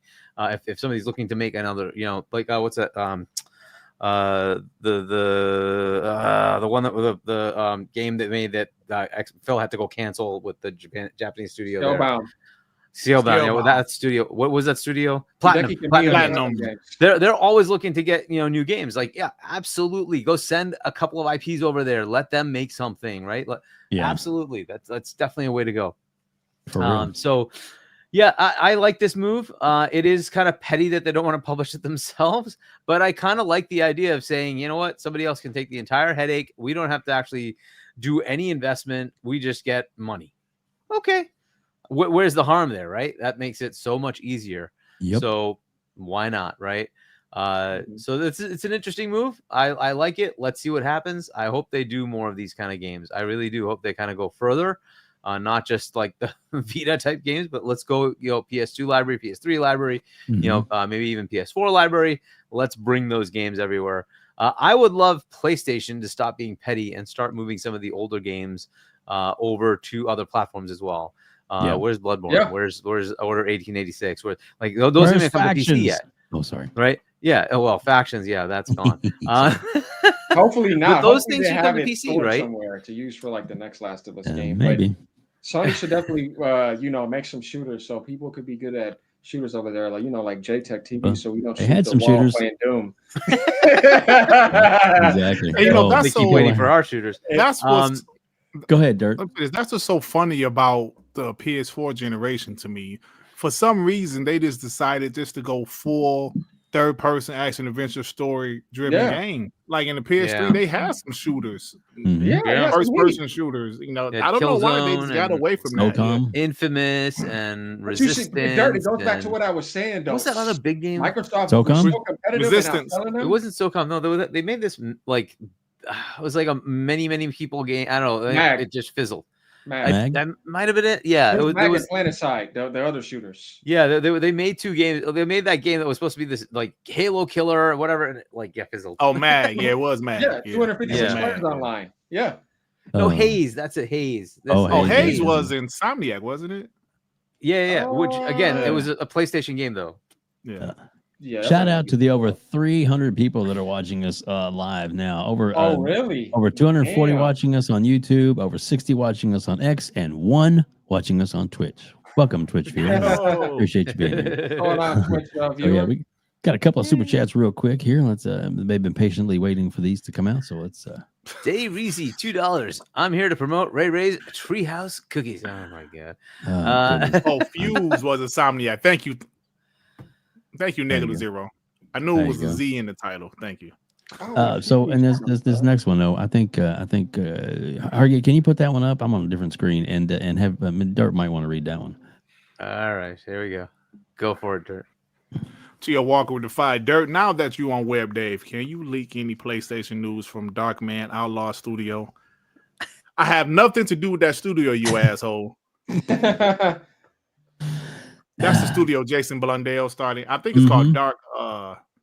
It's not Dark Man, isn't it? Dark something though. Some studio. Outlaws. Who gives a damn? Geo, respect. Geo, man, you know better than that. How dare you? Respect. Oh, they joke because they love Dirt. They love you. That's that, and they feel so close to you. That's like what's funny is rip your heart out. He even puts the pronunciation in there. It's Cheo, and he still calls it Cheo. That's great. I call him Chio. Chio Walker. Oh, that's Cheo. cute. I'm not calling you Cheo. There you go. We love it, Chio Walker. We're just messing with you. But Chio, you could also become a channel member for just $1, and you have access to all these emojis, including Dirts. Oh, this thing right here. Oh The yeah, that's virtual game interesting. cards. We should talk about that in a second. Go ahead. What does that mean exactly? Can you break that Explain down it for to me? him. I thought it was like digital. Turn So the if digital you take games the to original physical. concept of what the Xbox One was going to do, which Oh, was, yeah, let me we'll just talk about remind that. everybody, the Xbox One was going to give you anybody in your family could have any of your games at any time and play them whenever they want. And then on top of that, you could lend your games to anybody in your friend list at any time for a short period of time, and then you could take it back. Okay. So you had that option coming out from Xbox. But then everybody poo-pooed that because it had this weird thing called the internet that you needed to use. And everybody expected that to fail. Oh, I'm sorry. No. But that apparently was so hideous and horrendous that you had to use the internet that they decided that was just not an acceptable thing for Microsoft to do. So they had to nix that idea. So Nintendo comes along 10, 15 years later, 10, 12 years later and says, oh, we're going to do the same thing, except it'll be gimped. And you can do like 1/10 of what Microsoft wanted to do. That's what they did. Yes, Nintendo being Nintendo. It's still nice seeing them do something like this because you would never expect them to do this. Yep. But yeah. I would never expect Nintendo to do anything like this, but hey, There you go. Yeah. So, We got some new members. Yeah, you can essentially share within your family group, which is nice, games that you own. And if you're in the so family if you're group, just so you know, the family. I've got 7. You can have up to 7 members, and if you do the family thing, and I have all my families in there as well. I'm gonna link with my friend. Remember, this is coming to Switch You 2 can. as well. Yep. So it's good for single player games. Yeah. It's like I'm playing. It's already beat these. So one of the key things you have to do is you have to at least once. We don't know if you have to keep doing it. Be in proximity of the original Switch, and so each Switch has to talk to each other and pair up. I don't think you can do more than 2, but we will see. I think that's right. Well, if it's in the family organization, I think you can do all 7, but you can only do one game at a time. Yes. It's just one. Yeah. At a time. So and they don't have to be next to you. It could be well, you have to for the initial setup, I believe. Pair them up once. Oh Yeah, yes, they have for the to pair initial them up setup, once. yes. But if Yeah, you you have can't to pair them pair up 'em up online. They have once. to be paired up in person. And Correct. then you can, then it doesn't have to be together. Yeah. So Correct. there you go. I mean, it's a good feature, and they don't want to get raped over the coals. I don't blame them, but still, of course not. Yeah. But we do have some. King says only for 2 weeks. Yeah, Well, it's 2 weeks, and then it Sarcastic reverts George, back to the I think. thing. So yeah, you can borrow it for 2 weeks. Then of course you can reborrow it. Oh, okay. Yeah, and you can always pull it whenever you want. But Yep. No, I like that because look, if for the Xbox and the PlayStation, like you got to take a chance with giving somebody your password and email that could turn on you. Like I like that. That's all avoided with that because I did that a lot for PS4 and for Xbox, where I would buy a game and a friend of mine would buy a game because I've gamed with him for 16 years, so I knew I could trust him. Yeah. But it does get annoying though with that. So yeah, wouldn't it have been nice if we had that original Xbox One feature where you could just share your library automatically? Wouldn't that have been nice? Unfortunately, people thought the internet was going to fail, and Oh man. Yep. dude, man, remember the 360 Netflix sharing getting in the theater? Yeah. yes, I do remember Man, awesome?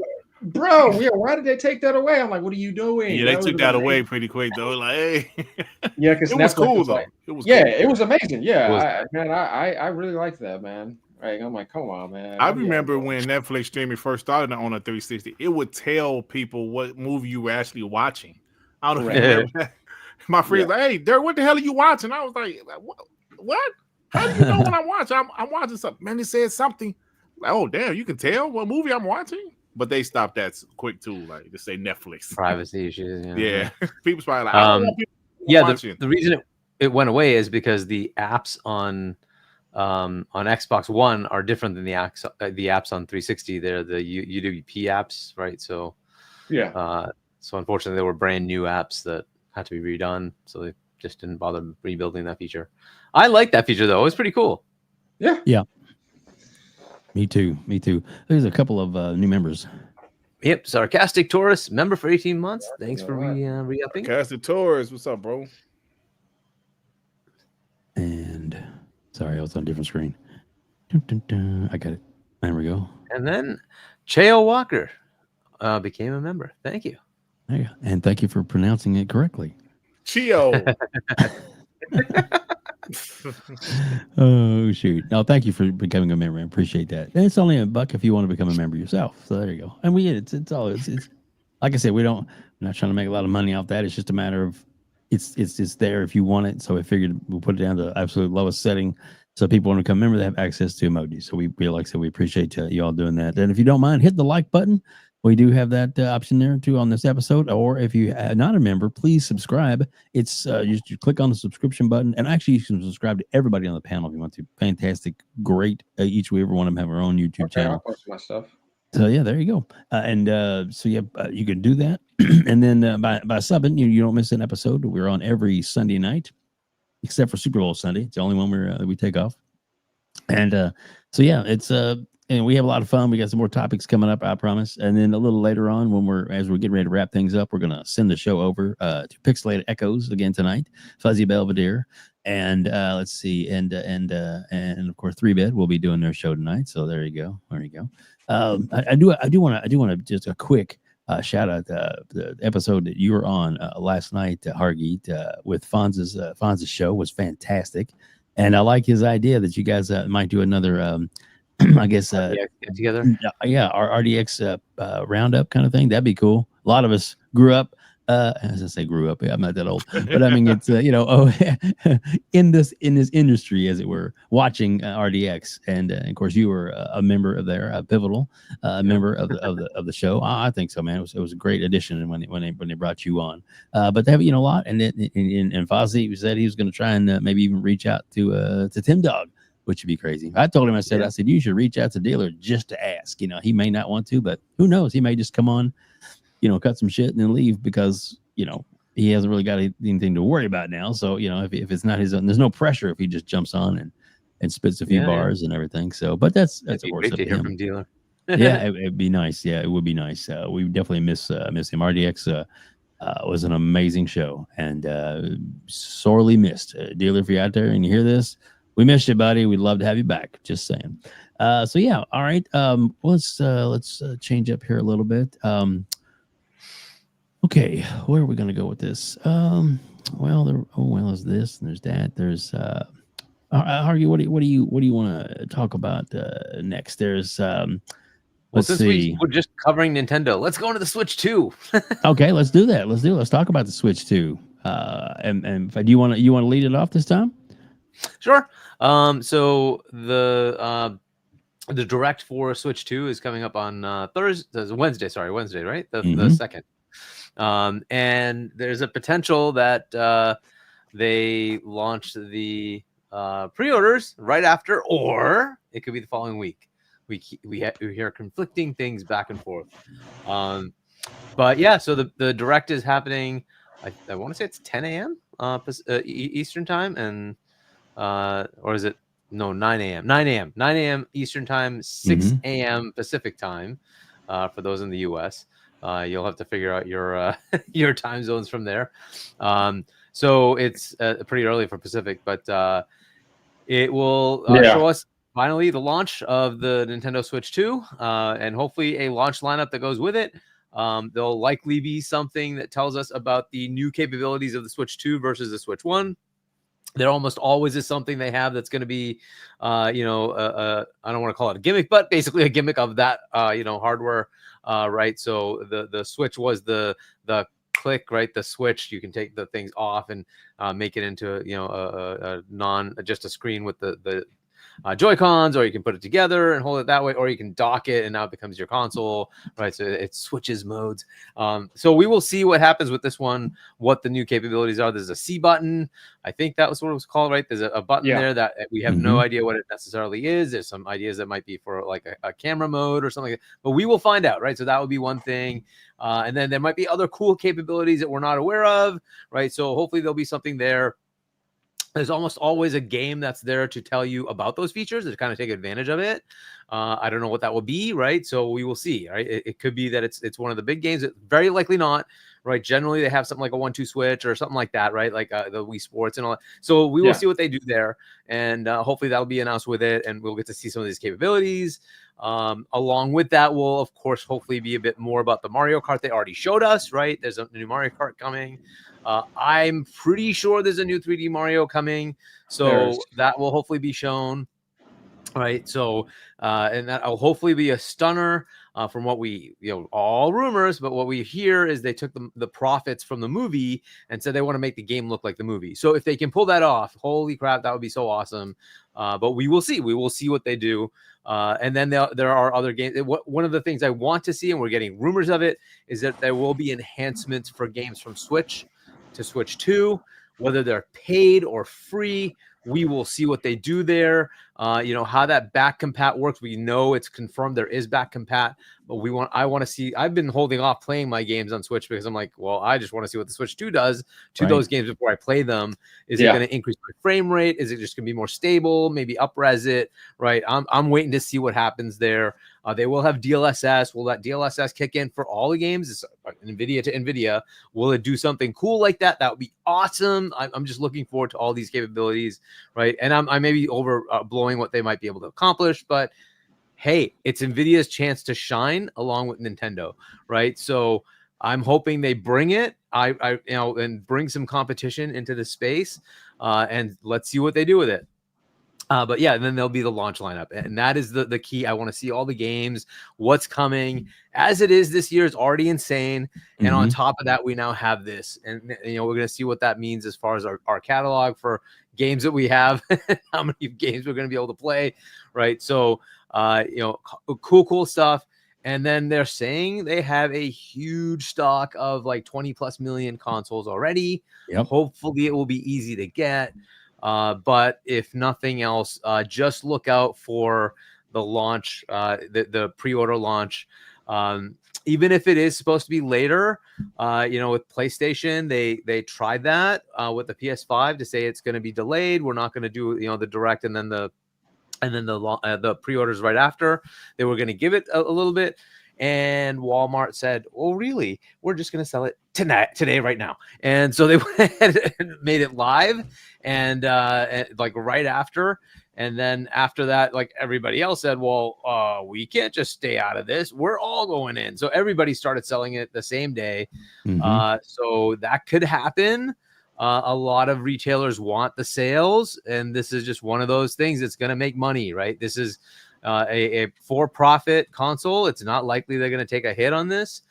So everybody's going to make their money. So, just look out for that. If it happens, you want to be ready immediately. So right after the direct, if they say the pre-orders are next week, don't expect that is absolute. Somebody might jump the gun, and you kind of need to be there and try to get in. Hopefully it won't be a big deal, but as you know, with these things, they all sort of sell out, and you have to deal with all the scalpers.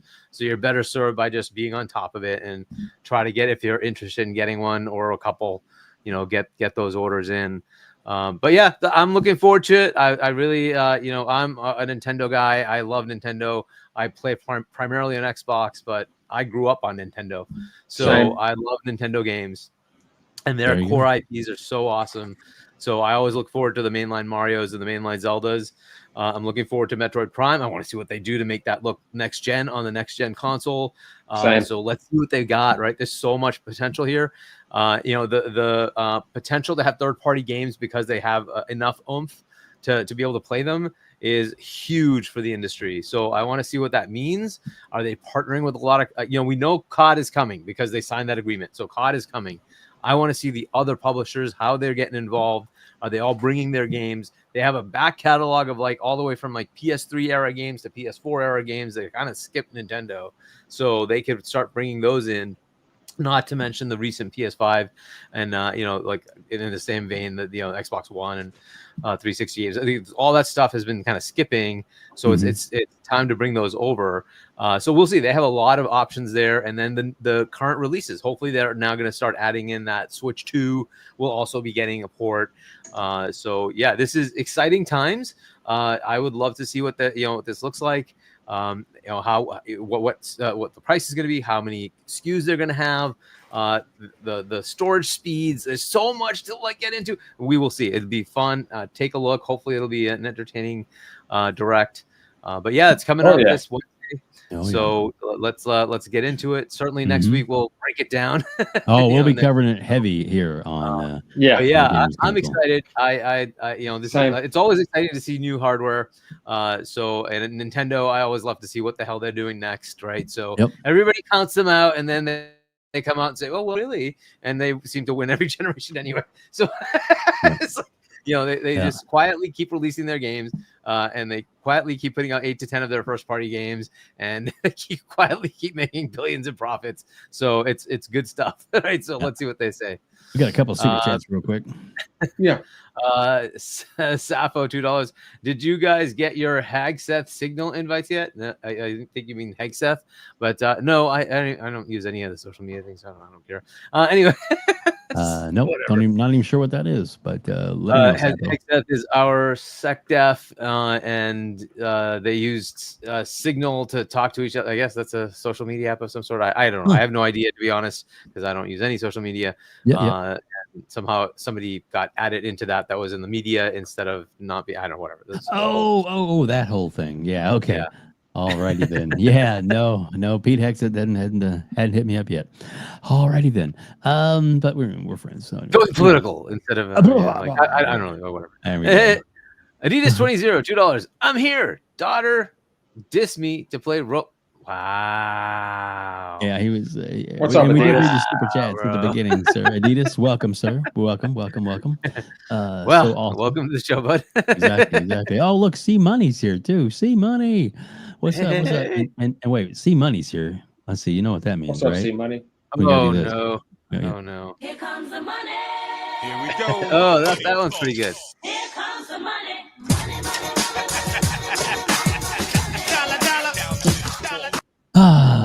Gotta have her sound bites. Yeah, I thought you meant we were gonna have some more olives. Olives? Oh yeah, you could, definitely. Oh, hold on. Hit the wrong button. There we go. And there we go. There we go. Olives and mustard for C Money. Yes, you can have some mustard. Here's Mr. Mustardo. Yeah. His alter ego. Yeah. Because we love. Right? That's right. It's all love. All love. There we go. Oh my goodness. All right. So let's go ahead and get AGN. Let's get your thoughts on the direct, and then because I know we'll let Dirt wrap this up because I know Dirt's got a lot to talk about. Okay, that's fine. Go ahead, AGN. Go ahead. So yeah, we got that in a couple of days. I think this is going to be probably the biggest direct that they're probably ever going to have. I mean, you have 150 million install base. Wanting to carry over and upgrade. There's a difference between I'm going from a PS5 to PS5 Pro and going from a Switch 1 to a Switch 2. We need it now. It's like a need now, you know what I mean, when it comes to technology.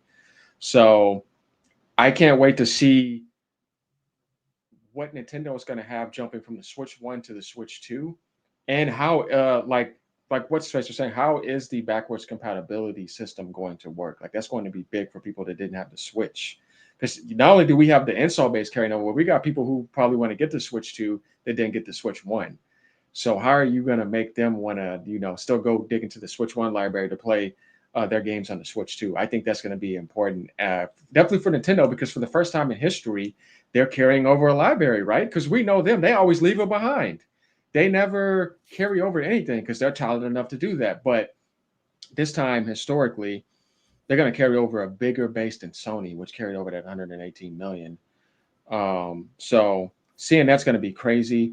I know the games are going to be good. I can't wait to see where they're taking first party now with the technology that they have now, because I'm 100% interested in the Switch 2 for mainly Nintendo games, first and foremost. And I just can't wait to see something like Pokemon now in 4K, being taken to the next level, seeing Mario getting taken to the next level, Smash Brothers, you know what I mean? Kirby, Donkey Kong games. They have so many IPs, it's crazy. The amount of IPs they have is nuts. I don't know if y'all ever played Astral Chain on Switch 1, but I'm looking forward to the sequel of that. I'm looking forward to playing Bayonetta 3 at actual good settings because I kind of felt like the Switch was underpowered to play that, but it managed to be plausible. And I'm definitely looking forward to the next Mario Kart. Huge Mario Kart fan over here.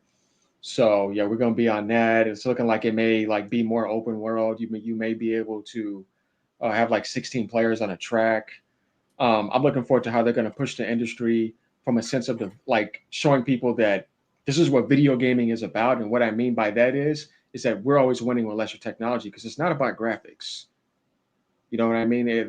Gaming is a lot more important than that. And when a lot of people are playing, most likely their favorite game, they're not playing it because of the graphics. I guarantee you. Mm-hmm. And that's one thing I like is that they show you like this is what gaming is about. Just getting on, having fun, in-house, innovating in a sense of like hardware is still innovative. Like the Switch aspect, I think is probably one of the greatest designs of all time. So I want to see what they're going to do with the Switch 2 evolution to where what is this going to do compared to Switch 1 gimmick wise. I think that is going to be important. What does that C button do, obviously? And I hope there's an Ethernet port on there. That'd be nice. Hey, I know that's just a little small thing, but I really don't want to buy an accessory. And that the D-pad on the Joy-Con is actually plausible, so I don't have to go get a Pro controller. Are they going to make a different type? Because usually they do have a controller outside of that. And how is the online interface going to work, right? We're going to be able to actually have basic messaging and all that type of stuff because they don't really have that on the other platforms. Even if it's not nothing crazy, can I at least just get a basic message off or something? So I think they should take the next step with the online interface and UI, kind of like PlayStation and Xbox, where they have some type of achievement system. Who knows, right? Because they never do that type of stuff. So yeah, that third-party support, I expect this to be the biggest third-party support they've ever had because everybody's looking to make more money. And why not just do it like we're talking about PS3, PS4 games, or just even games that are third-party in that generation that could never come to the Nintendo console. The Switch 1, now you'll be able to put that on the Switch 2. What is Microsoft going to be doing to partner up with Nintendo? How they're going to benefit each other. And just, what surprises do we have in store that we don't know that's coming? Right. Exactly. And it's just good seeing that gaming is just going to be powered up again. Like I said, the console industry is going to be powered up.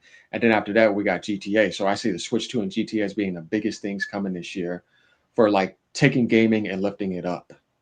Because it's just going to power it up in a way that's just going to be awesome. And like I said, man, what can they do with the technology they have? What type of upscaling? I don't know if y'all seen a patent, but there was a patent that said Nintendo has the DLSS. It's 100% confirmed, and that probably docked it somewhere closer to Series S, which would be really good for them, speaking first-party wise. And it's also a hybrid, so it can't be as powerful. And speaking on price point, guys, I think the sweet spot is going to be $399. I don't think they're going to go higher than that.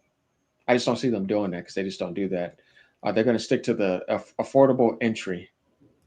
So you could just get in and play. Maybe.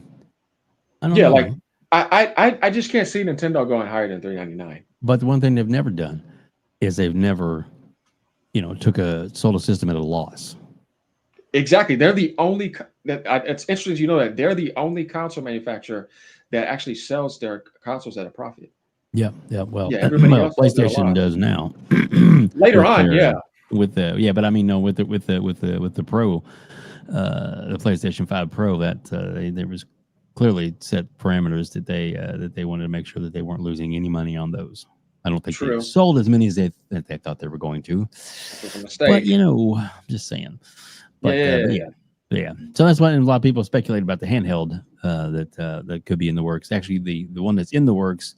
Not the ones that may be released this year, but the one that is in the works, the actual Microsoft brand, won't be super cheap. So there's the Asus PC, the Microsoft theme handheld, and then there's the official. And people need to understand the difference between that because one is basically the PC experience in the handheld, and the other is the Xbox experience on the handheld. And you have some people like thinking too that the games are they're not gonna be able to play Game Pass because it's a PC experience. Like, what do you mean? I'm on my PC right now playing Game Pass. It's the same thing except it's now on a device. Yeah. And What's going to be interesting is what type of console is Microsoft going to make when it comes to the next gen? Is it going to be that PC hybrid, or is it going to be the Xbox? Because if we take a look at that screenshot, that was the Xbox operating system that had Steam on there. That wasn't PC. Yep. You know what I mean? I tell people that all the time. Yeah. So. Yeah. Yeah. You're right. Exactly. So yeah, we got to get some answers on it, because if that was the Xbox operating system, we know the handheld is years out. It doesn't make any sense to me then, because we're talking about what's coming out this year. So that's when I look at that screenshot, that's where I'm like, man, that's a very interesting. It'll be interesting for sure. Yeah, It definitely could be. So I do want to. I don't mean to interrupt you. I just want to jump in real quick. So Dirt, look, welcome out to the show. We have Parasuli in the chat. We also have Epic Treasure. Welcome, Epic. Amazing content providers, both of them. But what is Paris saying about here? What is this? What is this stunt double stuff? What's up, Dirt? What does that mean? Can you read that for us? Mm-hmm. Well, Paris said, I volunteered to be Dirt's stunt double at Summer Game Fest. Oh, how nice of him. Dirt, you gonna be there, right? He got to pick up about 50 pounds. I don't know how tall you are, but about 6'3". He's tall. 6'3". Same height as me. Damn. I'm 6'3" also, so the height is good, man. So the height is good. Yeah, there you go. And he's pretty muscular. Yeah, so you got to pick about 50 pounds. There you go. Well, all I know is that Dreamcast guy better not get close to him again, because he punched him out. I mean, just saying. Wait, what happened? Oh yeah. Well, anyway, so he was talking some smack a few years ago, and then they met up at one of the shows, and of course Dreamcast guy backed down totally and was all like, "Oh, it was all for show, all joke, all this and that." And that is hilarious. And then what did he do? A little later, a couple months later, he started talking smack again. Oh man! And then Paris is done with him now. I don't know if y'all seen one of my thumbnails of the recent video of him flexing. Luke. Yeah. I saw it. Yeah, it's me laughing. It's just an inside joke to me, but that's funny. I didn't know that. That's crazy. Yeah.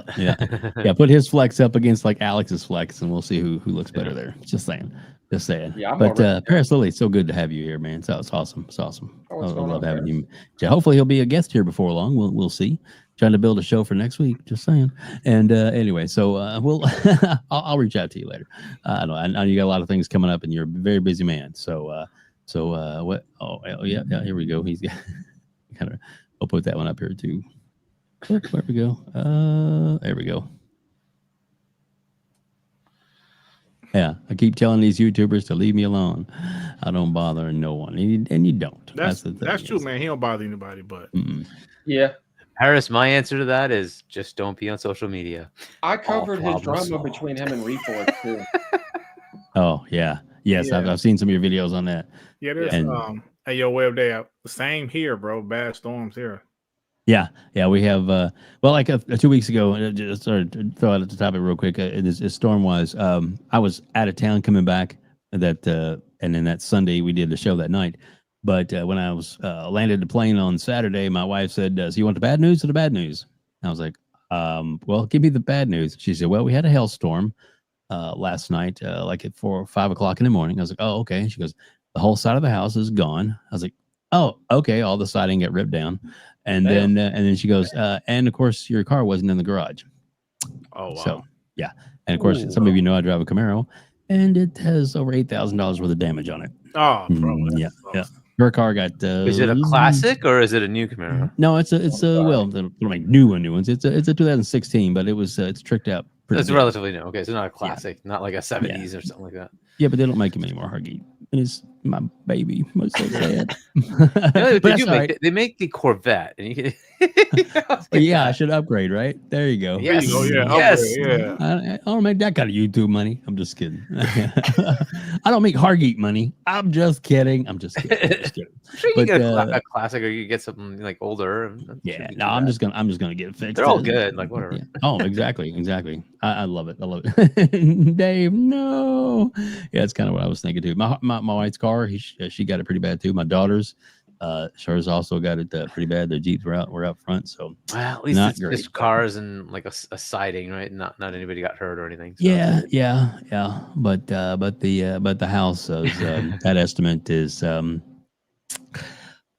pretty hefty, and of course, all the people around here trying, so that's what they talk about. There's actually a new big storm coming through right now. So if for some reason I do drop out, I will be back on my phone because I do have other ways to communicate. So, but don't worry, and Hargeet can run the show even if I get dropped. So don't fear. But we definitely be wrapping things up here in just a little bit, as it were. Okay. Anyway, you drove a Camaro. That's funny, Luke. Thanks, buddy. Thanks. yeah. No, Grizzly actually worked from home, but my actual car is an Escalade ESV Platinum. Nice, very nice. Not a Bugatti. I thought. No. He does have Bugatti money. Don't let him lie to you. I'm just kidding. Bugatti, goodness. Oh yeah. Have you seen the TV in his house? Holy shit, that's so awesome. It took 6 guys to put it in? So 4 Best Buy guys came. They couldn't even bring it up to the house, like the stairs. So I had to hire movers. So these 2 guys moved it up, 350 pounds. It was 110-inch Hisense UX 110. So they brought it up the stairs, and then the Best Buy guys came for them to just put it on the wall. That is crazy awesome. And before anybody gets any kind of stupid ideas, just to let everybody know, Hargeet is one of the nicest, most generous people I've ever met in my life. So just so you know, Hargeet speaks with his heart, and we appreciate him for that. He's done a lot of great things in the community and helped out a lot of great causes and a lot of people in the community. That's one thing I'll say about Hargeet is he has a heart of gold. And one of the reasons why I'm very blessed to have him on this show is because he's somebody I would look up to. So there you go. All right, Cool. Enough about that. Where are we going to go, Hargeet? Where do you want to go? We got one more topic, or time for one more topic. Where do we? You seen the list? What do we have next? We have the handheld with Steam, or we have South of Midnight. We already talked about South of Midnight. That's coming up. Yeah. I think that's really it, right? So we just have that. I think we got that, or the Ubisoft getting a lifeline from Tencent, but the Steam handheld wasn't thing. even on the list. Let's do that one. Let's talk about Ubisoft. That's probably more interesting, right? That one is an interesting one because that involves politics. Does it? So let's get in there. Who wants to go first? I mean, I can. I don't care. Go for it. Because all right. So when it comes to Ubisoft, because you're mentioning Tencent, so that's obviously who's been behind them for years, basically pushing everything they kind of want them to push, and they're not backing off, so they can't really get rid of them. We did see that Microsoft and EA were looking at IPs, right? But what ended up happening? That didn't end up working. Assassin's Creed's obviously not going to save them. So, because they're reporting players. They didn't even report 1 million sold. So when you're seeing how much trouble Ubisoft is in, and when you realize what would it take to save this company, Assassin's Creed would have to sell 10 to 15 million by now for it to even be somewhat plausible.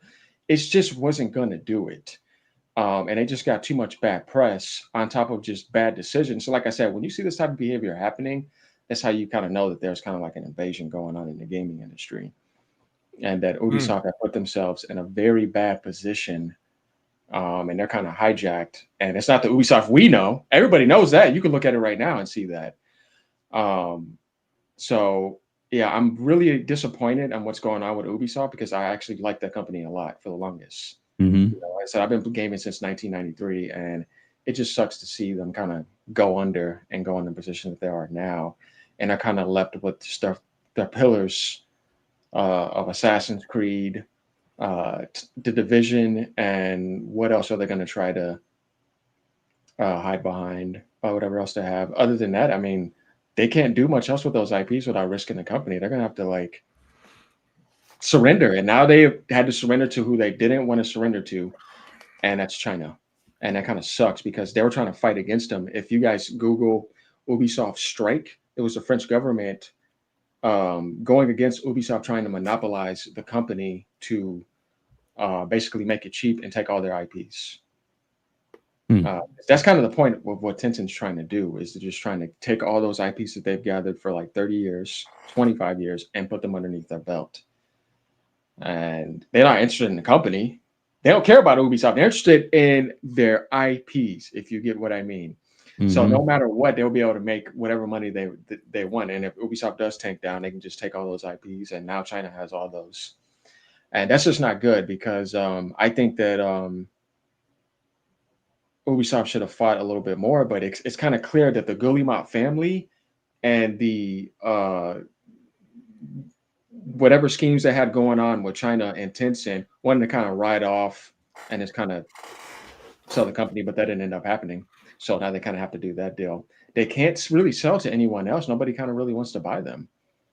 Microsoft has too much already. Yeah, Well, way too many studios. And way too many people working for them. Yeah, like so they can't do that. And EA, I just don't think they would do anything good with it. EA is, it's EA. They sacrifice everything they get. And Sony can't afford them. So they're kind of stuck with that. And I don't want to see them get turned into an even more microtransaction looking company if Tencent gets their hands on them even more. So yeah, Ubisoft's kind of in trouble. What is going to really help them? Nothing. At this point. Yeah, that sucks, man. Because I like that company. I mean, I ain't seen Rayman in a while. I ain't seen so many IPs where I'm like, what's going on here, man? Their focus is to only produce IPs they think will make them money. They felt that Splinter Cell wouldn't make them money anymore. Rayman wouldn't make them money. All of those IPs they had, they said nope.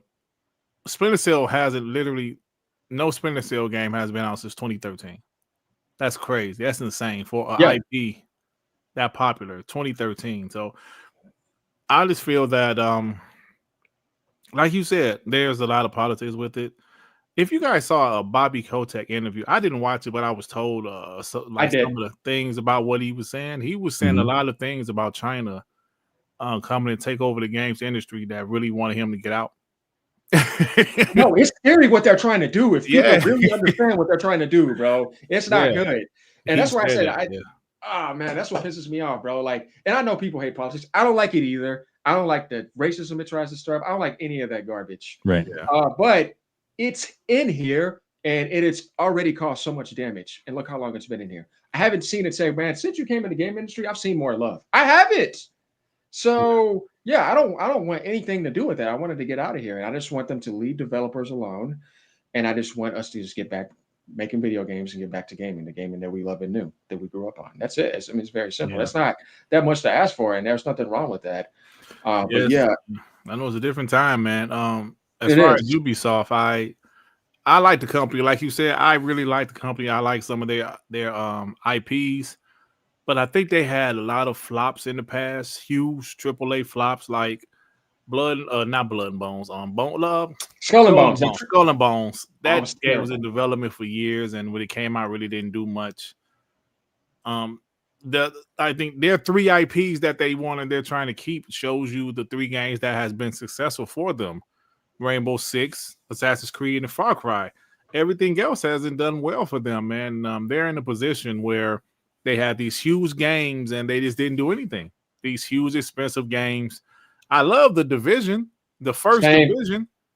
The second one was more of the same. They should have just expanded on it instead of having a sequel. But I mean, those games are doing nothing now. For Honor, nothing. They have so many IPs that they dropped that did nothing. So they're in this position. They're trying to hold on. Maybe Tencent, like you said, is trying to take over. I don't know, but that's okay. This goes back to what I always say about the games industry, bro. If you would have told me, I always say this, but if you would have told me 5 years ago that Ubisoft, one of the biggest publishers in the world, is having a hard time surviving, I would have said, no way. Ubisoft? You mean Just Dance Ubisoft? You mean Splinter Cell Ubisoft? No way. Rainbow Six? Rainbow Six? I mean, here we are, man. I mean, so this is going to show you that nothing's guaranteed and everybody's surviving. Everybody's trying to survive, and companies are doing things that's very unfamiliar because they're trying to survive. Flat out, bro. And they're trying to trace too much modern trends, and they should have just stuck to themselves and then let their heart create. But Yeah, man, you got in bed with the wrong stuff, and it just didn't end up benefiting you, and that sucks, man. Because I don't want to see anything gaming die. You know, I don't like all the Xboxes. All that stuff is stupid. Because I'm like, bro, if you are a gamer, you don't want to see anything die. Yeah. Especially, It's like, come on, man. you know what? Especially Xbox, because look at the Yeah. IP they own now. So why would you guys want Xbox to die? I'm convinced some of these guys are not real gamers. Why would you want Xbox to die with all of the IPs they own, bro? They're not. They're just kind of like fanatic and cultists in a way. Like they're acting like that. Because it's like you're not in the gamer spirit. Like I told people back in the days, like this game is coming on this console. I'm too mad. I'm like, bro, back then when we played games, if my homeboy had this console and I had this, I wanted him to experience this game. I went over and let him borrow it so he could play it or come over and play it. That's a gamer spirit. You want people to experience games, right? You know what I mean? I could understand maybe the console war stuff, but I mean like just where it's at now, it's just bad. So we do have a comment on the screen. Hargeet, I'll let you read that real quick. What? Oh my god, bro! Bro, you got that.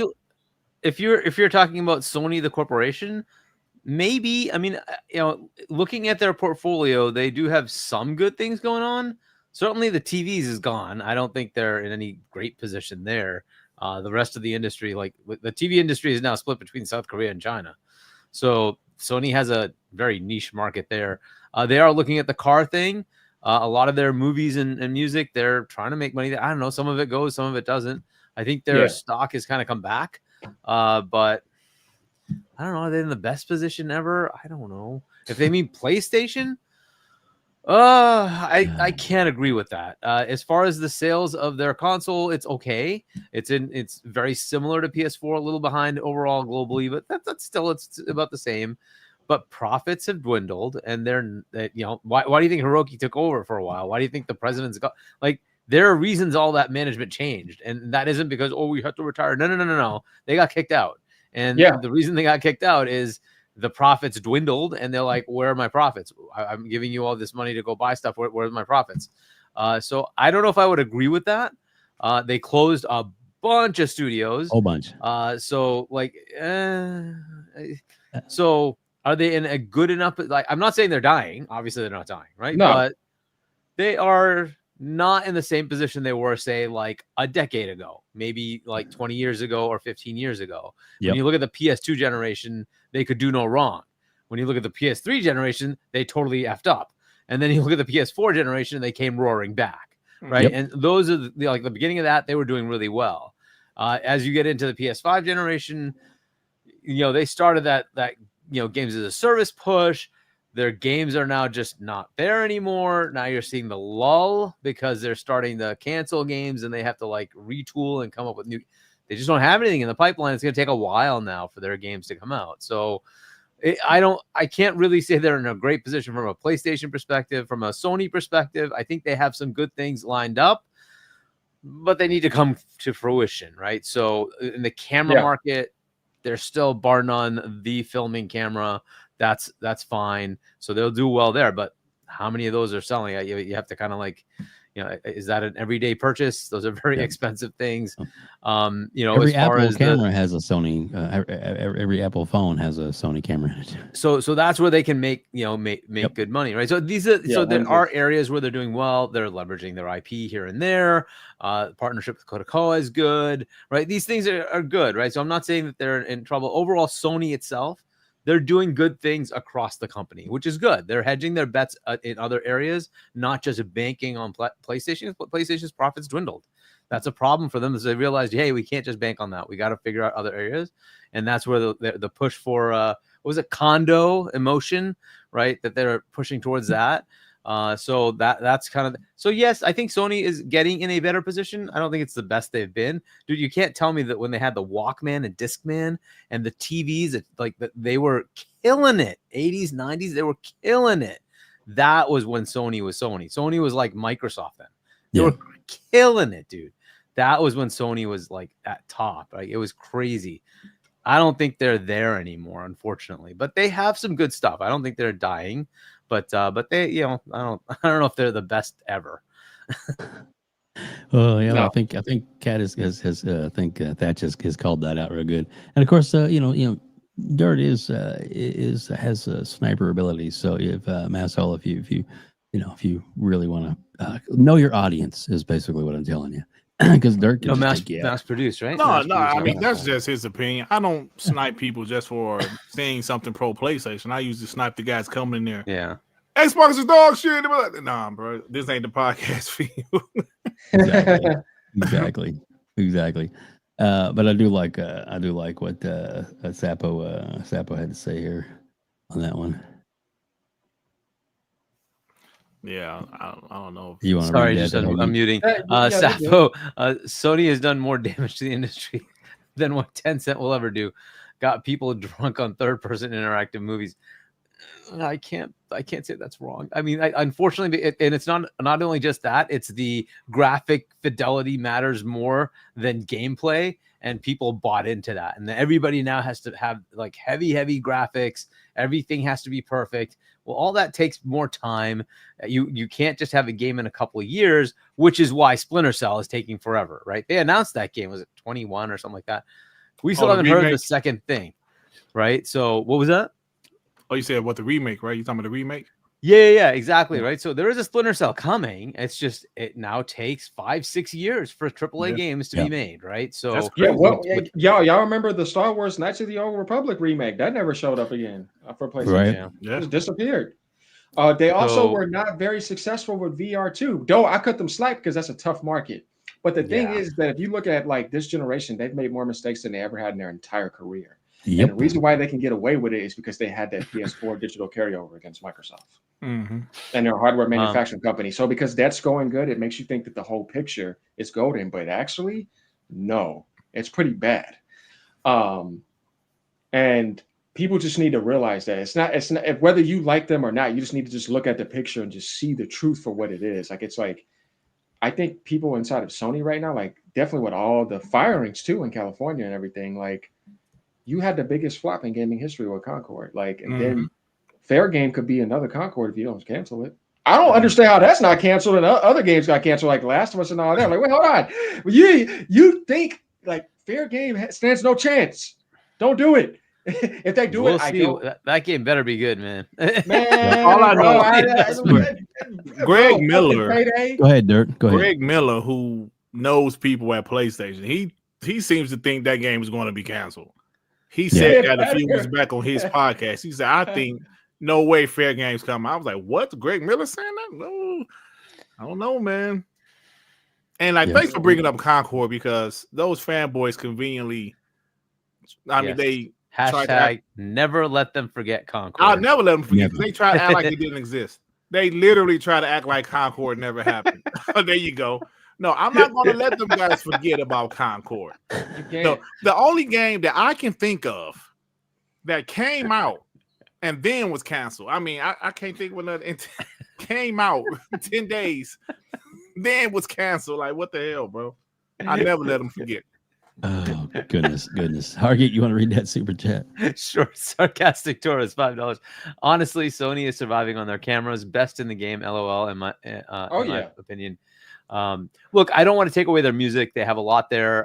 They're definitely making some money there. Some of their movies do make a lot of money. Sony Pictures. So they're doing okay in other areas. That's fine. But yeah, their cameras are top class. So, and that's great. I'm very disappointed in their TVs. I loved my Sony TVs. You know, growing up, I always had Sony TV. That was my benchmark. Same. And now it's just LG. like the PS5 and Xbox Series X are coming out. I'm like, I need a TV that goes with that. Okay, Sony, what do you got for me? They don't have one. Like, what? What do you mean you don't? Are you serious? It's your PS5. You don't have a matching TV to go with it? Like, I'm like, fine, LG it is. So LG is what I got. And you know what? It does a good enough job. So, and apparently other people believe so, because they have like no market share anymore, which is just sad. But hey, whatever. There you go. Marsh, what was it? I don't know. Sony is the creative house, unlike Xbox, and I'm like, yeah, a lot of ponies in the chat tonight. That's clear. Whoops, wrong one. We do have another super chat. I mean, Sony's supposed to be a consumer electronics company, but anyways, Nerds and Other Legends, $2. Concord. Insert dirt laugh here. Okay. Perfect. That's my fake laugh every time I try. You say you do that now in real life, though, right? Yeah, I do shit around my house. That's awesome. My wife be like, "What is this laugh?" I said, "Don't worry about it, honey." Oh goodness. Yeah. Oh no! Conquest. What happened? Oh no! How terrible! That's just awful. How terrible! Oh no! Exactly. Yeah. Rest in peace, Concord. Never, Yeah. ever to be seen again. Never Yeah, forget. But never to be forgotten, especially with ponies. Exactly. But you got the X Vault. He bought 3 copies. Yes. Yeah, he's got the very 3 important. copies. He got those. Yeah, my beef is done with him. He learned I his remember lesson. I did a video about that. Yeah, you remember that? And that video did well. Like, what stupid PlayStation fanboy actually bought 3 copies of this game? That doesn't even work anymore. Yeah. But yeah. Coasters, I think that's what they're called. Yep. Yeah. Bro, I've seen people put them on eBay for like 10,000 because it's not going to be bought no more. It's like, but no one's gonna buy that shit. No way, bro. Yeah, bro. Sorry. But it's a collector's item. Yeah. If you want to make fun of Sony for their failures, yeah, there you go. That's probably about the only thing it's good for. Just saying. Guys, man, what a great show. We still have over 300 people watching us live right now. Thank you so much on YouTube and on X, and 1 still watching us on Twitch. Thank you so much. Thank you, everybody. We do Watch the whole appreciate show that. on Twitch. Shout out to that person. Exactly. We do appreciate that, and we'll stop sharing that real quick. Man, what a great show. Let's see, and we had a lot of great members of the community. Please hit the like button. Thank you, Adidas, for reminding me of that. But a lot of great members of the community come out and hang out with us tonight. So a lot of regulars come out and hang out with us tonight, and then of course, other members that are actually content creators that hang out with us, like Paris Lily and Luke Allure, who was hanging out with us earlier. Thank you, Luke, and of course, we had Epic Treasure. She does the best book reading ever, especially when she reads Bram Stoker. Bram Stoker, not Stroker. Yes. Stoker. I misspoke one time, AGN, and I said Stroker when she was Instead of Stoker. They did not leave me alone about that at all. Okay, bro, it happens. Exactly. Well, but one thing I do have to before we wrap things up, Dirt. We did Dirt. You get your bars on this? No, I'm going around to everybody. But as we go to Dirt to let him Fark, you did send me a picture just to promote that you guys were doing the play along, right? And I thought that was really, it was so nice of him looking out for you, making sure that everybody Here we go. all that. So there you go. There's Dirt and Shaun. Good old Farku. Yeah, he had sent me that one. That's what I love doing. Looking right at the camera and go, Fark you. Much love though. Yeah, much respect for Fark you. Yeah, it's me and my boy Shaun. Did I leave that on there? I'm sorry, I took that off. Sorry. Dirt Griggity, please tell everybody where they can find you, where they can reach out to you, all the shows that you have going. But WebDave, did you guys all talk about the Ubisoft thing? Oh, I'm sorry, dude. Oh yeah, I'm sorry, Dirt. Oh, it's Dirt's No, turn. I talked about it, didn't I?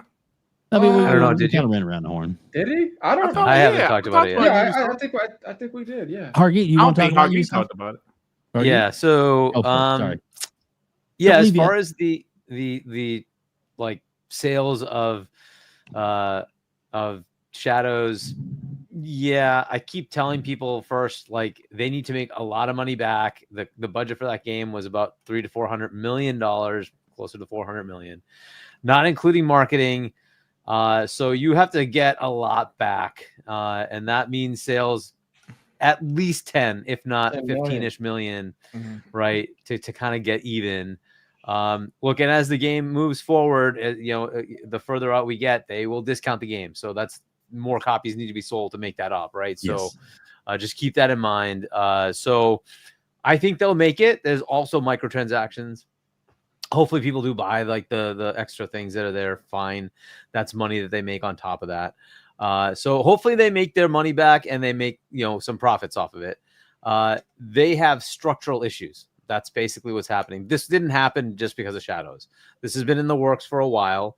You don't just turn this around in 2 days. You turn this around over months, if not a year or two. It takes a while to do something like this.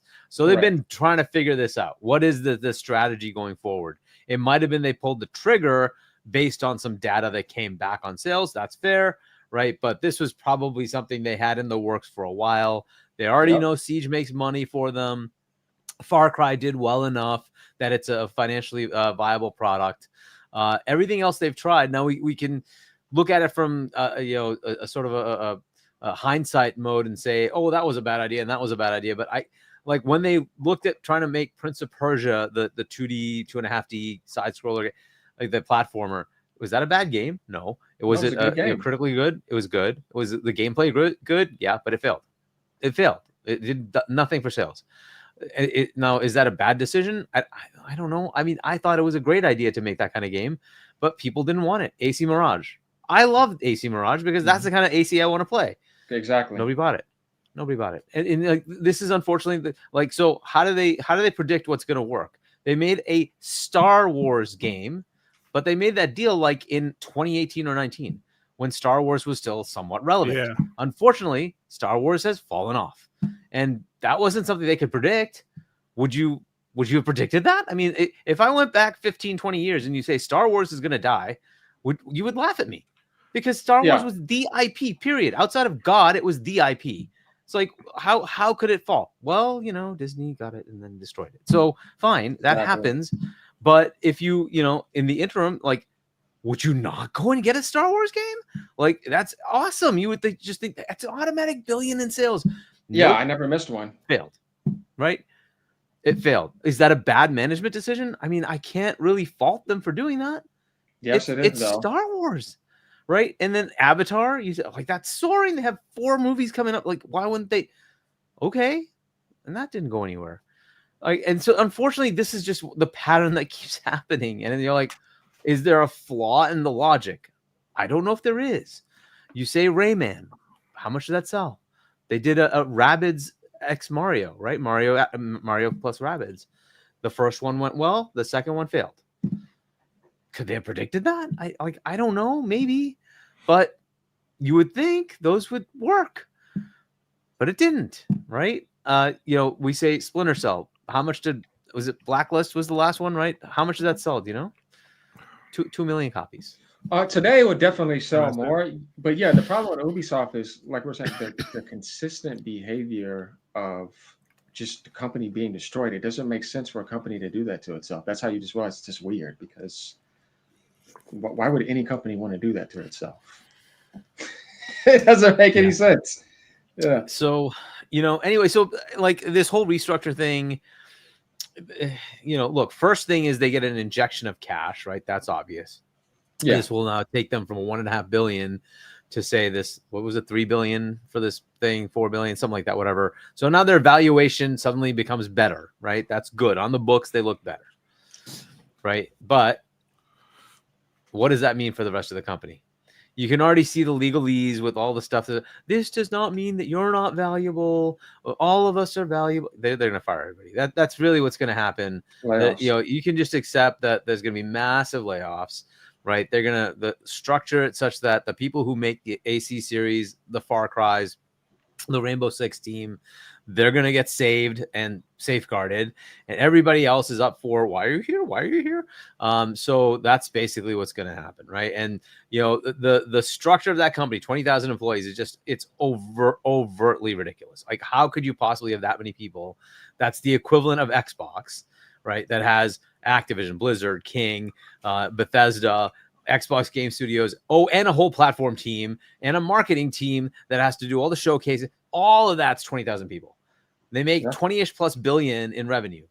The revenue so far for Ubisoft for the year was 900 million euros. How can they sustain 20,000 employees? It's ridiculous. They can't. They just can't. So yes, they have an infusion of cash. That's cool. But that's not enough. They have to change, which is why this sub company, I think they're just going to look to, how many people are needed to keep AC running? How many people are needed to keep Far Cry running? How many people are needed to keep Rainbow Six? They're over here now. And the rest of you are up for debate. Mm-hmm. I'm surprised Just Dance isn't in there, because that one should be generating revenue, right? I hope that game isn't going to be canned. It's usually the yearly sports game. Yeah, it's a yearly. Exactly, it's an annual series that does well enough, right? So, that one I would assume should be okay. There's probably other ones that are going to stick around, but that is kind of where things are.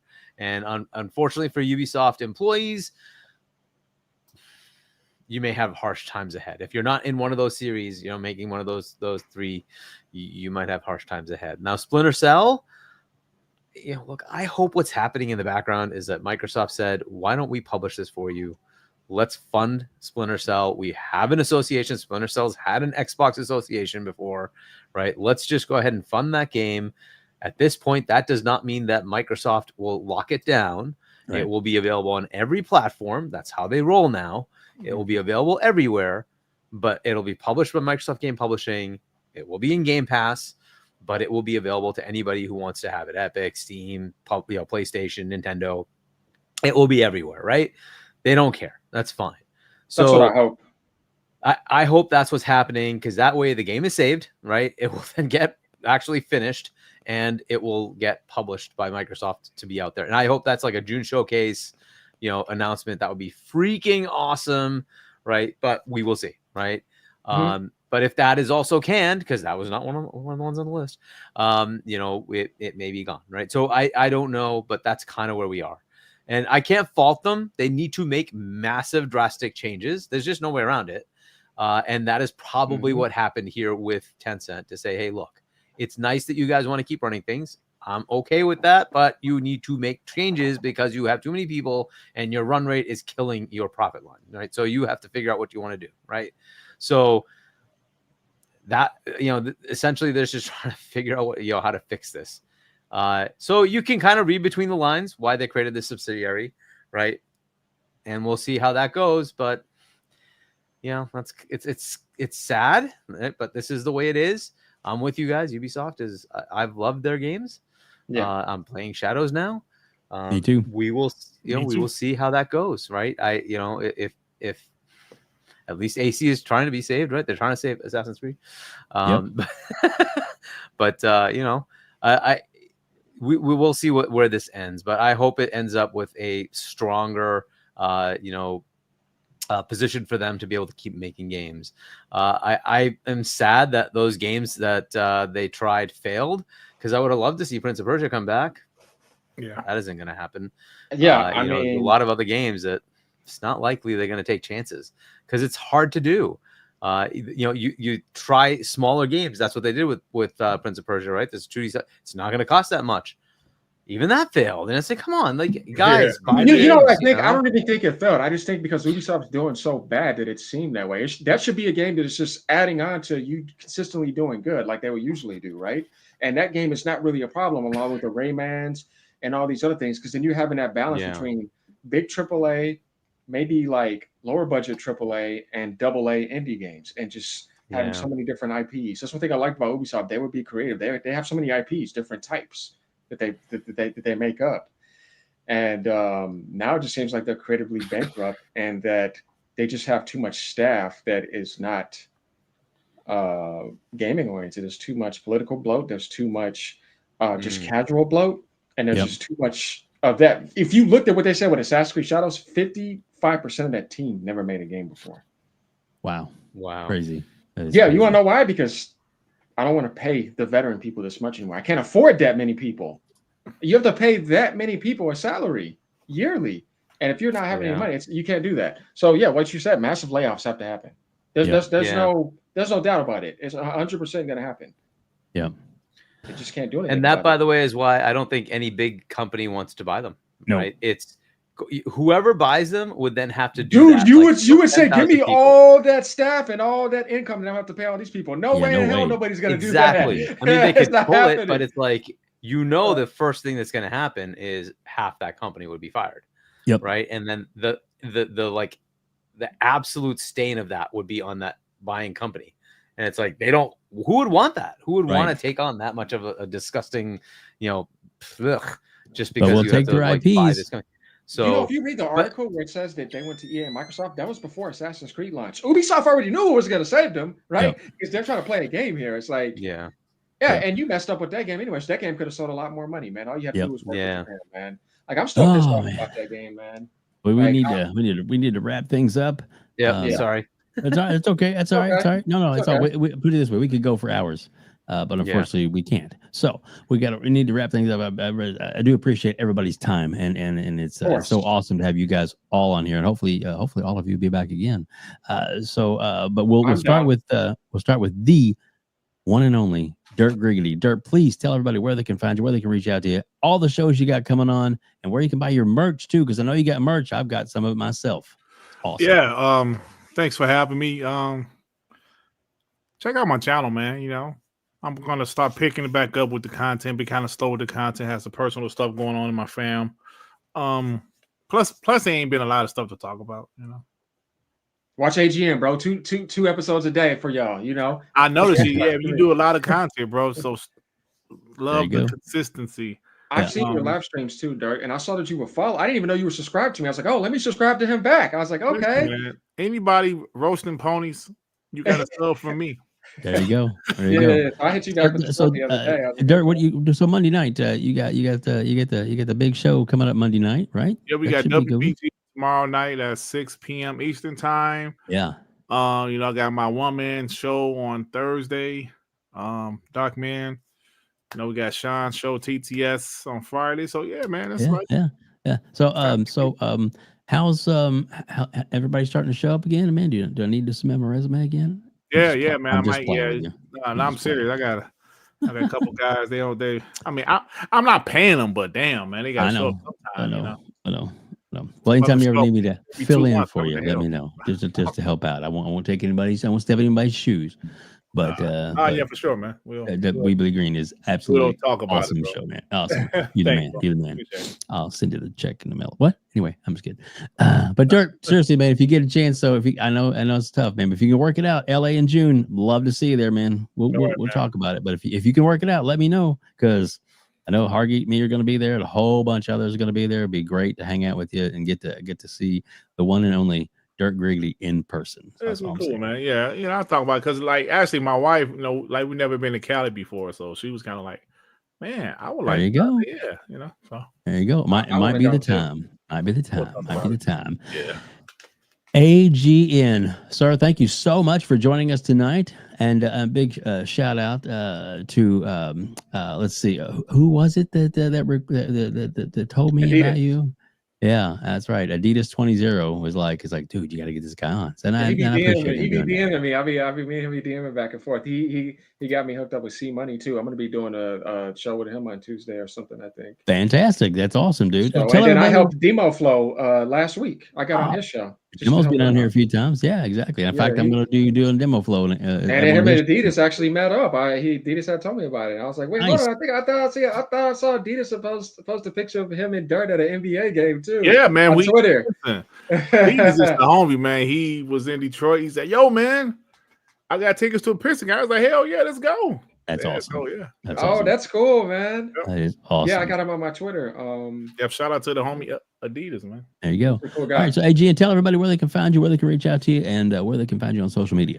Okay, yeah, you guys can find me right on my channel. I mean, you can just do AGN space PS5, AGN space Xbox, and it's right there. My Twitter as well. So I also do Twitch sometimes. I used to do it a lot back in the days when my GTA streams were huge, but I stopped. That was like 9 years ago. Yeah. But you know, I'm picking that back up. I'm gonna be doing some YouTube lives as well too, more just to connect with my audience, because now that I'm growing a lot more. But yeah, you guys can definitely find me on Twitter, and definitely find me on obviously my YouTube channel. Like I said, it's just straight up AGN. And if you can't do that, just type in PS5 after that, or you can put AGN Pony, because you know I'd be stumping them. Nice. But yeah, y'all just find me on that. It's right on my my page too. All the links to all my stuff, my Twitch, everything. There you go. And before I go to Hargeet, Dirt, can you read that one? Why good? Why good? I don't know what the J on. I don't know what that is. But, shout out to the Bounty man. We love it. We love it. Thanks for hanging out with us, buddy. And thanks for C Money coming hang out with us tonight. Newcomb hanging out with us tonight as well. We got Hargeet Chani. Please tell everybody where they can reach out to you, where they can find you on Discord, and also some of the great programming that you're on. You're on so many awesome podcasts, and blessed to have you here as well. But please tell everybody where you're on next. Yeah. So if you want to subscribe to my channel, it's Hargeet Chani 1 on Discord. I'm H Chani. If you want to buy my book, it's shop.chani.us. Check it out. And then I'll be on with Boom right after the Nintendo Direct for the Switch 2, 7 p.m. US Eastern, Double Barrel Gaming. Check that out. That ought to be a fun show. And then we'll be back with C Money and Doodle on Friday. 8 p.m. ish on Friday night on Point for Gamers, and then Saturday with Fonz. We'll try to have somebody on to try to kind of go over the Nintendo part of it. Obviously, then it's going to be a Nintendo heavy week, so we'll have somebody on for that. So Fonz Gaming at 6 p.m. US Eastern on Fonz Gaming channel, and then back here on Sunday we'll have a demo. I think is coming on next Sunday. I don't know who else will be on, but we'll see what's going on there. Yeah, it's gonna be good. Gonna be a good show. Anyway, guys, thank you all so much for joining us tonight. We really appreciate it. Stick around if you want to. Just hang in there. We're automatically going to send you over to Pixelated Echoes with 3-Bit and Fuzzy Belvedere doing their show is actually live right now. So we'll just send you right over. And if you do decide to hang out and go over with them, make sure you let them know that they were rated by the Gamers Council. Yeah, it's always fun to do that. So anyway, like helping out other members of the community, and their show starts up right when ours finishes. So we greatly appreciate that. But again, I wanted to thank everybody for joining us here on the Gamers Council. Now lose it. Go crazy.